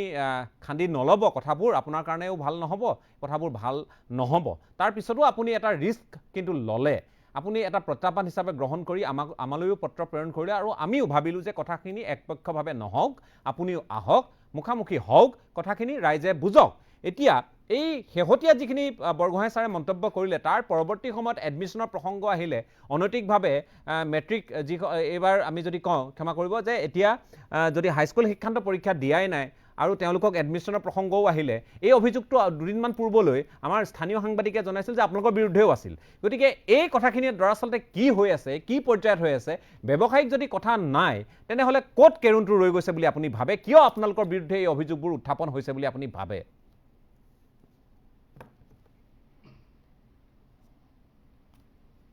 হয় মই সন্মান সহকাৰে জনাওঁ আপোনালোকক যে ছাৰে কোৰ্টৰ মজিয়ালৈ যাবলৈ দিছে মই গৈছোঁ যাম বা ছাৰে যাব মোৰ ভাল লাগিব কাৰণ কথাটো পৰিষ্কাৰ হ'ব লাগে অসমৰ মানুহ পৰিষ্কাৰ হ'ব লাগে মেইন বিষয়বস্তু কিন্তু আছিল স্থান লাভৰ ক্ষেত্ৰৰ কথাটোৰ পৰা গৈ টাৰ্ণ লৈ পেলাই বেলেগলৈ গুচি গ'ল বস্তুটো এতিয়া কথা হ'ল যে এই মেইন যিটো থিম আছিল মেইন কথাটো স্থান লাভৰ ক্ষেত্ৰত মই এতিয়াও দৃঢ়তাৰে ক'ম মই আপুনি কৈছে কিয় গাঁত পাতি ল'লোঁ কাৰণ মোৰ যেতিয়া দুখ নাথাকিব তেতিয়া মোক কোনোবাই আজুৰিলে মই যদি মনে মনে থাকোঁ তেতিয়াহ'লে মই এইটো সন্মতি জনোৱা হ'ব গতিকে মই যিহেতু ইয়াত মোৰ কোনো দুখ নাই গতিকে সেইকাৰণে মই প্ৰত্যাহ্বান হিচাপে মই গ্ৰহণ কৰিছোঁ আৰু এইটো মই লৈছোঁ আৰু সেইকাৰণে মই প্ৰতিক্ৰিয়া প্ৰকাশ কৰিছোঁ এইটো 1 নম্বৰ কথা 2 নম্বৰ কথা আপুনি মোক সুধিলে যে এই নামভৰ্তিকৰণৰ কথাটো বা কেনেধৰণে এই চিন্তামণি শৰ্মা ছাৰেও কথাটো উল্লেখ কৰিছে গতিকে মই আঁত ধৰি ক'ব খুজিছোঁ যেতিয়া আমাৰ কনিষ্ঠ মহাবিদ্যালয়ত অকল সেৱাৰ ছাত্ৰ ছাত্ৰী নপঢ়ে বহু CBSE স্কুলৰ আনকি যোৱা বছৰ বিহাৰৰ পৰা অৰুণাচলৰ ছাত্ৰ ছাত্ৰী নাগালেণ্ডৰ ছাত্ৰ ছাত্ৰী মেঘালয়ৰ ছাত্ৰ ছাত্ৰীও আমাৰ ইয়ালৈ পঢ়িবলৈ আহে আৰু অসমতো বহুত CBSE ষ্টুডেণ্ট আছে যিসকল ছাত্ৰ ছাত্ৰীয়ে ৰামানুজনত পঢ়িব বিচাৰে এতিয়া মোক বিভিন্ন ঠাইৰ পৰা অৰুণাচলৰ পৰা নাগালেণ্ডৰ পৰা মেঘালয়ৰ পৰা পিটৰ কৰি অসমৰ যিসকল ছাত্ৰ ছাত্ৰীয়ে ভাবিছিল যে আমি মানে CBSE বোৰ্ড CBSE বোৰ্ডৰ কথা কৈছোঁ ভাবিছিল যে ৰামানুজনত পঢ়িম যেতিয়া পৰীক্ষা CBSE বোৰ্ডে কেনচেল কৰি দিলে তেতিয়া কেনচেল কৰি দিয়াৰ পাছত যেতিয়া অভিভাৱকসকলে মোক ফোন কৰিলে যে আমি ৰামানুজনত পঢ়িম বুলি ভাবিছোঁ গতিকে আমাক কিবা এটা কৰক কাৰণ আমাৰ CBSE স্কুলবিলাকত ইতিমধ্যে এডমিশ্যন হ'ল আৰু ক্লাছ প্ৰক্ৰিয়া আৰম্ভ হৈ গ'ল গতিকে আমি কিন্তু ৰামানুজনত পঢ়িম বুলি ভাবিছোঁ গতিকে আপুনি কিবা এটা আৰম্ভ কৰক কিবা ধৰণে আমাৰ ল'ৰা ছোৱালীক এডমিশ্যন দিয়ক মই কৈছোঁ যে মই যদি দিবলগীয়া হয় তেতিয়াহ'লে মই এটা নিশ্চয় কিবা প্ৰক্ৰিয়াৰ মাজেৰে যাব লাগিব সেইকাৰণে মই CBSE স্কুলৰ ষ্টুডেণ্টৰ কাৰণে এটা পৰীক্ষা গুগল মিটৰ যোগেৰে মই এটা পৰীক্ষা অনুষ্ঠিত কৰালোঁ আৰু ভিডিঅ' কলিঙৰ যোগেৰে মই ভাইভা ল'লোঁ আৰু তেওঁলোকৰ টেষ্টৰ মাৰ্ক ল'লোঁ এই 3টা পাৰ্ট চাই CBSE স্কুলৰ ক্ষেত্ৰত মই আগবাঢ়িলোঁ আগবঢ়াৰ পাছত যেতিয়া 5 মে'ত আমাৰ সেৱাৰ পৰীক্ষাটো পষ্টপন কৰি দিয়াৰ পাছত বহুত অৱশ্যে কিছু ছাত্ৰ ছাত্ৰীয়ে সেৱা বৰ্ডৰ ছাত্ৰ ছাত্ৰীয়ে যোগাযোগ স্থাপন কৰি তেওঁলোকেও ক'লে যে আমি পৰীক্ষাটো দিবলৈ আমাক সুবিধাটো দিয়ক পৰীক্ষাটো দিবলৈ তেতিয়া পৰীক্ষা দিবলৈ সুবিধা দিয়া হৈছে আৰু এই ক্ষেত্ৰত বিভিন্ন আপোনালোকৰ চেনেলতো ওলাইছে আৰু যাৰ কাৰণে আমাৰ অসম চৰকাৰে হস্তক্ষেপ কৰিছে এতিয়া এডমিশ্যনটো বন্ধ হৈ আছে এডমিশ্যন বন্ধ হোৱা নাই 2-4জন CBSE ল'ৰা ছোৱালী ষ্টুডেণ্টে এডমিশ্যন লৈছিল CBSE কাৰণ বস্তুটো আৰম্ভ কৰিছিলোঁ মই CBSE কাৰণে CBSEটো মই সময় বেছি নাই মই ভাবোঁ যে আমি তেনে ক্ষেত্ৰত কি কৰিম হয় বুজি পালোঁ কথাখিনি মই বুজি পাইছোঁ আপুনি স্পষ্ট কৰাৰ কাৰণে আপোনাক ধন্যবাদ জনাইছোঁ কিন্তু কথাটো হ'ল যে আমাৰ মূল প্ৰসংগটো যিটো আছিল যে স্থান লাভৰ যিটো প্ৰসংগক লৈ প্ৰত্যাহ্বান আহিছে যিটো প্ৰসংগক লৈ আপোনালোককো জবাবদিহি কৰা হৈছে আপুনি ভাবিলে যেনেধৰণে আৰু এতিয়া মূৰকত গৈ সেয়াই হ'ল যে ডক্টৰ দয়ানন্দ বৰগোহাঁয়েও ইতিমধ্যে কৈছে যে আপোনালোকেও বহু ক্ষেত্ৰত পিছ দুৱাৰেদি কেতবোৰ আপোনালোকে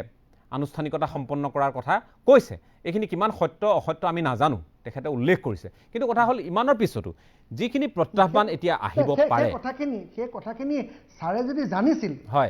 যদি জানিছিল মোক অকণমান ক'বলৈ দিয়ক মোক অনুগ্ৰহ কৰি অকণমান ক'বলৈ দিয়ক যদি ছাৰে সেইখিনি কথা জানিছিল হয় অনিয়ম কৰি কিবা যদি পাৰ্মিশ্যন লৈছিল কিবা লৈছিল অনিয়ম কৰিছিল তেতিয়াহ'লে ছাৰে কিয় ছাৰৰ দিনত এইটো ষ্টেপ ল'ব লাগিছিল ছাৰৰ যিহেতু কৰ্তৃত্বশীল বিষয়া আৰু তেওঁ যিহেতু ছাৰে গোটেইখিনি আমাৰ পিতৃস্বৰূপ আছিল ছাৰ গতিকে ছাৰে বহুবাৰ আমাৰ কলেজলৈও আহিছে এবাৰতো ছাৰে মোক আহোম সম্প্ৰদায়ৰ এজন কোনোবা বিষয়া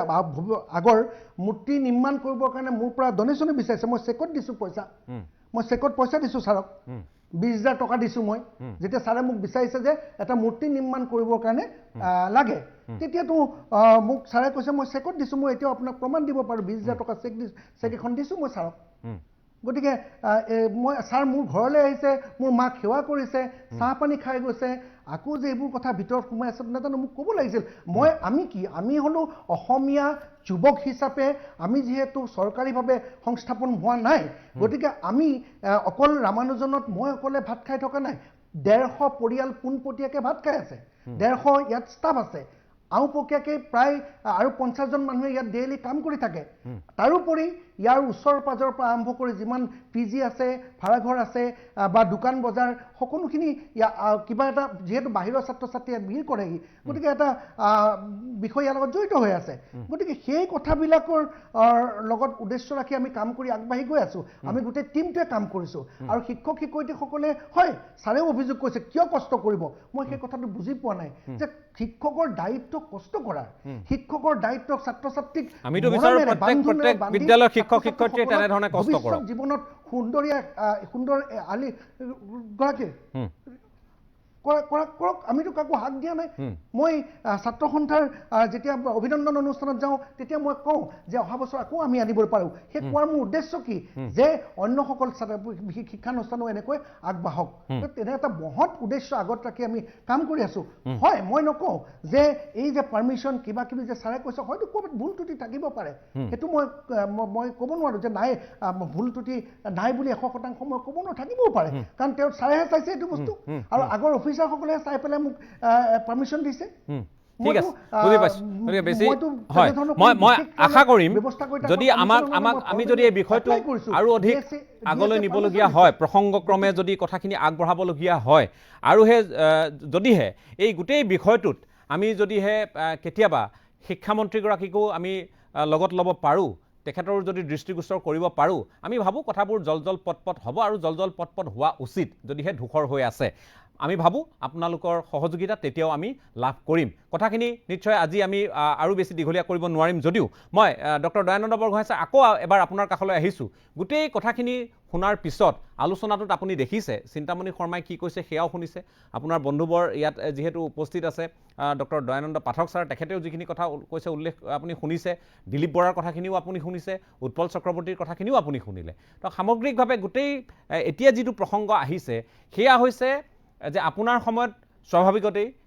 তেওঁলোকৰ ইয়াত অনুমোদন ইত্যাদি প্ৰসংগ অহা নাই অনুমতি ইত্যাদি প্ৰসংগ অহা নাই পূৰ্বতে হৈছিল আৰু আপুনি কৈছে যে দৰকাৰ হ'লে এই কথাবোৰ আহিব তদন্তৰ আওতালৈ কিন্তু কথা হৈছে আপুনি কেৱল এই 19 জনৰ আপুনি প্ৰসংগটো যিহেতু তেখেত আপুনি কৈছিল যে মুখ্যমন্ত্ৰীক অৱগত কৰাৰ প্ৰসংগ কৈছিল কিন্তু একে সময়তে আপুনি ডিগবৈ একে সময়তে আপুনি তিনিচুকীয়া একে সময়তে শিৱসাগৰ একে সময়তে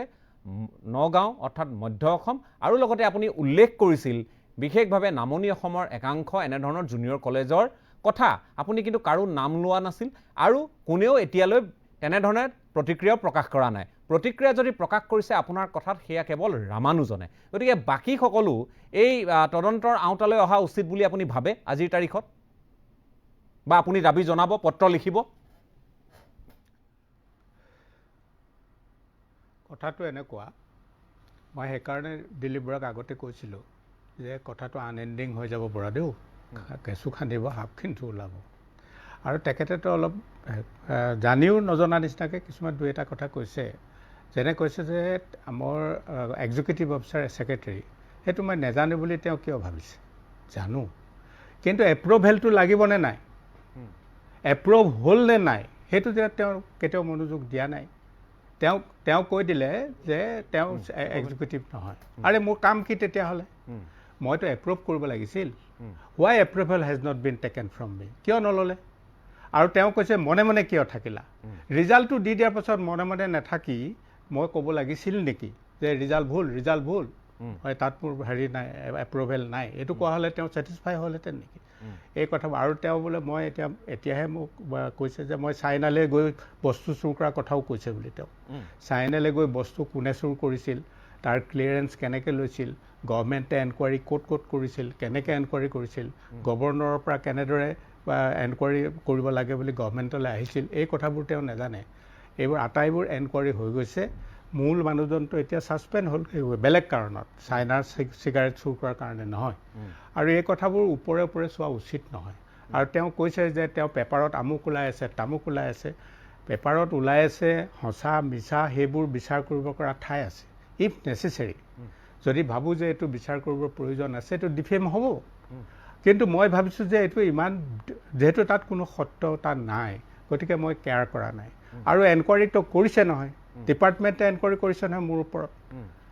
মোক ছেক্ৰেটাৰীকে মোক এনকুৱাৰী কৰিবলৈ দি দিছে ছেক্ৰেটাৰীয়ে চেয়াৰমেনক এনকুৱাৰী কৰিব পাৰে এইটো ডিপাৰ্টমেণ্টৰ ভিতৰত আৰু কাউন্সিলৰ ডিচিশ্যনটো কাউন্সিলে এই যিবোৰ চাকৰি উলিয়াবলৈ যত্ন কৰিছিলে সেইবোৰ কাউন্সিলৰ সিদ্ধান্ত আৰু তেওঁলোকৰ ইউনিয়নৰ সিদ্ধান্ত এমপ্লয়িজ ইউনিয়নৰ সিদ্ধান্ত দাবী কৰিছিল যে এইখিনি এনেকুৱা ধৰণৰ কৰক যেতিয়া এই ইউনিয়নৰ বহুত মানুহৰ ল'ৰা ছোৱালীৰ পৰীক্ষা দিলে এই 31টা পোষ্টৰ পৰীক্ষা দিলে পৰীক্ষা পাছ নকৰিলে অকল দুটাই কৰিলে কাউন্সিলৰ ভিতৰত তেতিয়া আকৌ যিবোৰে আগতে পৰীক্ষা ল'বলৈ গৈছিল সেই পৰীক্ষাটোৰ সেইবোৰে অপ'জ কৰিলে যে নালাগে কাউন্সিলখন দুভাগ কৰি পেলালে এভাগে লাগে বুলি ক'লে এভাগে নালাগে বুলি ক'লে এইবোৰ ভিতৰৰ কথা ৰাজদীপ এই ভিতৰৰ কথাবোৰৰ লগত মই সাঙুৰিব খোজা নাই মুঠ কথা কাউন্সিলখন নিকা কৰিবৰ কাৰণে কৰা প্ৰচেষ্টাত যি মানুহে মোক সহায় কৰিলে সেইসকলক মই ধন্যবাদ জনাইছোঁ আৰু যি কথা মই বিষয়ান্তৰভাৱে আনি সেই সময়তে উপস্থাপন কৰিব নোৱাৰিলোঁ তাৰ কাৰণে যদি মোৰ ক'ৰবাত দুৰ্বলতা আছে বুলি ক'ব খোজে সেই দুৰ্বলতা মোৰ নাই মই এডমিনিষ্ট্ৰেশ্যনটো নৰ্মেলি চলি যাওক এইটো ৱাজ মাই আইডিয়া গতিকে ৰিজাল্টটো মোৰ এপ্ৰুভেল নোহোৱাকৈ দিয়াৰ পাছতো মই মনে মনে থাকিলোঁ আৰু সেইটো যদি মোৰ দুখ হ'ল সেই দুখটো মই স্বীকাৰ কৰিছোঁ মুঠতে কাউন্সিলত মানে ইনডমিনেটিং কাৰো কথা নুশুনা বহুত মানুহ আছে মই সিদিনাখন আপোনাৰ আলোচনাত কৈ আছোঁ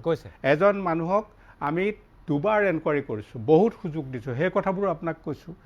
এতিয়া তাৰ আগতে সিদ্ধান্ত লোৱাৰ আগতে আমাক উলিয়াই পঠিয়াই দিয়া হ'ল হয়তো তেনেকুৱা চক্ৰও হ'ব পাৰে যে ই থাকিলে কোনোবাই হয়তো পানিছমেণ্ট পাব আগৰ এজনক যিজনক ডিচাৰ্জ কৰা হৈছিল তেওঁ লেকনালৈ আকৌ ঘূৰি আহিছিল মই চাকৰি কৰিবলৈ নিদিয়া কণ্ট্ৰলাৰক নিদিয়া মই তেওঁ ভলেণ্টাৰী ৰিটায়াৰমেণ্ট দিয়াৰ কথা আপোনাক জনাইছোঁ গতিকে এই কথাবোৰ যদি মই কাউন্সিলখন নিকা কৰাৰ কাৰণে কৰিবলৈ লোৱাটো ভুল হ'ল তেতিয়াহ'লে সেই ভুলটো মই স্বীকাৰ কৰি লৈছোঁ আৰু এই যিটো কথা ওলাইছে 19টা এইটো একচেপ্ট কোৰ্টো নহ'ব মই কোৰ্টলৈ নাযাওঁ তেওঁ নিজে হেৰি কৰিছে চাৰ্জ কৰিছে তেওঁ কোৰ্টলৈ যাওক আৰু মই কোৰ্টত নিজে গৈ মই যিখিনি কৰিব লাগে পুনৰীক্ষণ কৰিব পৰা ব্যৱস্থা আছে নেকি কাৰণ প্ৰত্যাহ্বান এই পৰ্যায়লৈ প্ৰত্যাহ্বান যেতিয়া গৈছে পুনৰীক্ষণ কৰিব পৰা ব্যৱস্থা আছে কপি আছে হয়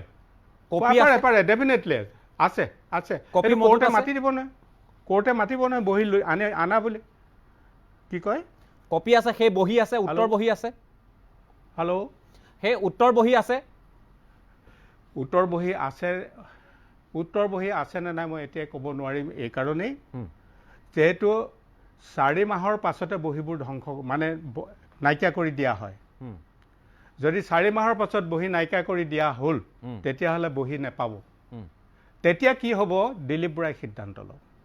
ঠিক আছে যেহেতু মই জানো যে কাউন্সিলৰ বহি ৰিজাল্ট দিয়াৰ পাছত 4 মাহে থাকে সেইটো যদি নাথাকে তেওঁ তেতিয়া কেনেকৈ কি কৰিব সেইটো তেওঁ মই যেহেতু বেছি সময় যাব পৰা নাই মই আপোনাক ধন্যবাদ জনাইছোঁ মই অকণমান সময় আপুনি অপেক্ষা কৰক মই উৎপল চক্ৰৱৰ্তী শেষত কি ক'ব আপুনি মই এইটোৱে এপিল জনাম যে যিহেতু বিষয় এটা উপস্থাপন হৈছে এইটো সঁচা কথাখিনি ৰাইজে জানিব আৰু আপুনি উপস্থাপন কৰিছে পোহৰলৈ আনিছে ধন্যবাদ জনাইছোঁ এইটো পোহৰলৈ আহক অভিযোগ প্ৰতি অভিযোগ কিন্তু এনেকুৱাও নহয় যে ব্যক্তিগত খণ্ডৰ অনুষ্ঠান মানেই তাত অকল এনেকুৱা নেক্সাছ চলে এনেকুৱা নহয় তাত বহুতো ভাল কাম শিক্ষা আছে আমি চৰকাৰী খণ্ডত কাম কৰা তাৰ পৰা আমি এতিয়ালৈ শ্ৰদ্ধা সহকাৰে দাবী কৰিব পাৰোঁ মই শিক্ষাৰ মান অৱনমিত হোৱা বুলি এতিয়ালৈ আমি কিন্তু শব্দটো প্ৰয়োগ কৰা নাই বাক্য প্ৰয়োগ কৰা নাই আমাৰ এটাই প্ৰসংগ সেইটো হ'ল যে যিটো অভিযোগ আহিছে যিটো প্ৰত্যুত্তৰ তাৰ ওপৰত মই যিহেতু আপুনি সঠিক কথাই কৈছে যে ব্যক্তিগত খণ্ডৰ মানেই তেনে প্ৰসংগ নিশ্চয় নহয় আমাৰ শিকিবলগীয়া আছে তাৰ পৰা আৰু ইতিমধ্যে আমাৰ যিটো এডমিশ্যন আৰম্ভ কৰিছিল শিক্ষামন্ত্ৰী মহোদয়ৰ হস্তক্ষেপত যে কোনো ধৰণৰ এডমিশ্যন কৰিব নোৱাৰে কলেজসমূহত এইটো বন্ধ কৰি দিয়া হৈছে আৰু CBSE পৰীক্ষা কেঞ্চেল কৰাৰ সুযোগ লৈ কিছুমান কলেজে এনেধৰণৰ কৰিছিল আৰু স্থানৰ কথাটো যিটো কোৱা হৈছে এই স্থানৰ প্ৰাপ্তি এই কথাটো কিন্তু অসম চৰকাৰে এটা পুনৰীক্ষণ কৰা ভাল বা পুনৰ্বিবেচনা কৰি গোটেই বিষয়টো অলপ মুকলি বহল বিষয়ে আলোচনা কৰি ইয়াৰ অন্ত পেলাব মই এতিয়া আহিব খুজিছোঁ দিলীপ বৰা ডাঙৰীয়া শেষবাৰৰ কাৰণে আপোনাৰ কাষলৈ আহিব খুজিছোঁ সময় নাই 1 মিনিট মানতে আপুনি পৰাপক্ষত বা 30 ছেকেণ্ড মানত দিলে আৰু ভাল হয় সময় মোৰ ৰক্ষা পৰে কথাটো হ'ল যে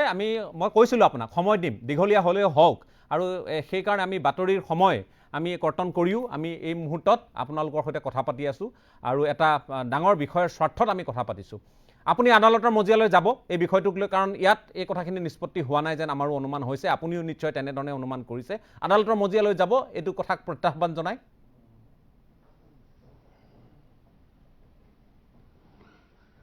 না মই আদালতৰ মজিয়াৰ প্ৰয়োজন হ'লে মই যাবলৈ ৰাজি আছোঁ কিন্তু ছাৰে ক'লে বহি নাই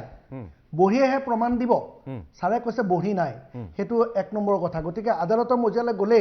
কথাটো মই বিচাৰিছোঁ কেইজনমান শিক্ষাবিদক লৈ বহিখিনি পুনৰীক্ষণ কৰক আদালতলৈ মজিয়ালৈ যোৱাৰ আগত যেহেতু কাউন্সিলৰ বিষয়ববীয়া সকলো আছে ঠিক আছে সেই কথাটোকে আপুনি নতুন যিগৰাকী অধ্যক্ষ কাউন্সিলৰ যিগৰাকী নতুন অধ্যক্ষ তেওঁলোকৰ ওচৰত দাবী উত্থাপন কৰিব কৈছে মই অধ্যক্ষলৈ আহ্বান জনাইছোঁ কৰি মই ৰুক্ম গোহাঁই ছাৰক মই নমস্কাৰ জনাই কৈছোঁ, ছাৰ আপুনি যোৱা বছৰ গোটেই ৰিজাল্টটো যিহেতু আজি টকশ্ব' যোগে আমাৰ ডক্টৰ দয়ানন্দ বৰগোহাঁই ছাৰে গোটেই ৰিজাল্টটো ফল্ছ বুলি ক'বলৈ খুজিছে, গতিকে মই বিচাৰিছোঁ গোটেই ৰিজাল্টটো পুনৰীক্ষণ হওক। আৰু আনৰ হয় নহয় নাজানো, মই কেৱল ৰামানুজনৰ বহীখিনি পুনৰীক্ষণ হোৱাটো মই বিচাৰিম আৰু সজোৰে বিচাৰিম, যে কিয়, কাৰণ এইটোত আমাৰ মেধাৰটো বেলেগ কথাই, আমাৰ পৰিশ্ৰম আছে, আমাৰ শিক্ষক শিক্ষয়িত্ৰীসকলৰ যথেষ্ট পৰিশ্ৰম ছাত্ৰ ছাত্ৰীৰো আছে, বুজি পাইছে। ধন্যবাদ জনাইছোঁ, মই সকলোকে ধন্যবাদ জনাইছোঁ। পৰৱৰ্তী সময়ত দিলীপ বৰা ডাঙৰীয়া মই আপোনাক কথা দিছোঁ, মই দয়ানন্দ বৰগোহাঁই ছাৰকো কথা দিছোঁ যে প্ৰয়োজন সাপেক্ষে আপোনালোকক আমি আকৌ আমন্ত্ৰণ জনাম, কাৰণ বিষয়টো ইমানতে আমি অন্ত পেলাব খোজা নাই। এইকাৰণে অন্ত পেলাব খোজা নাই বা বিষয়টো এইকাৰণে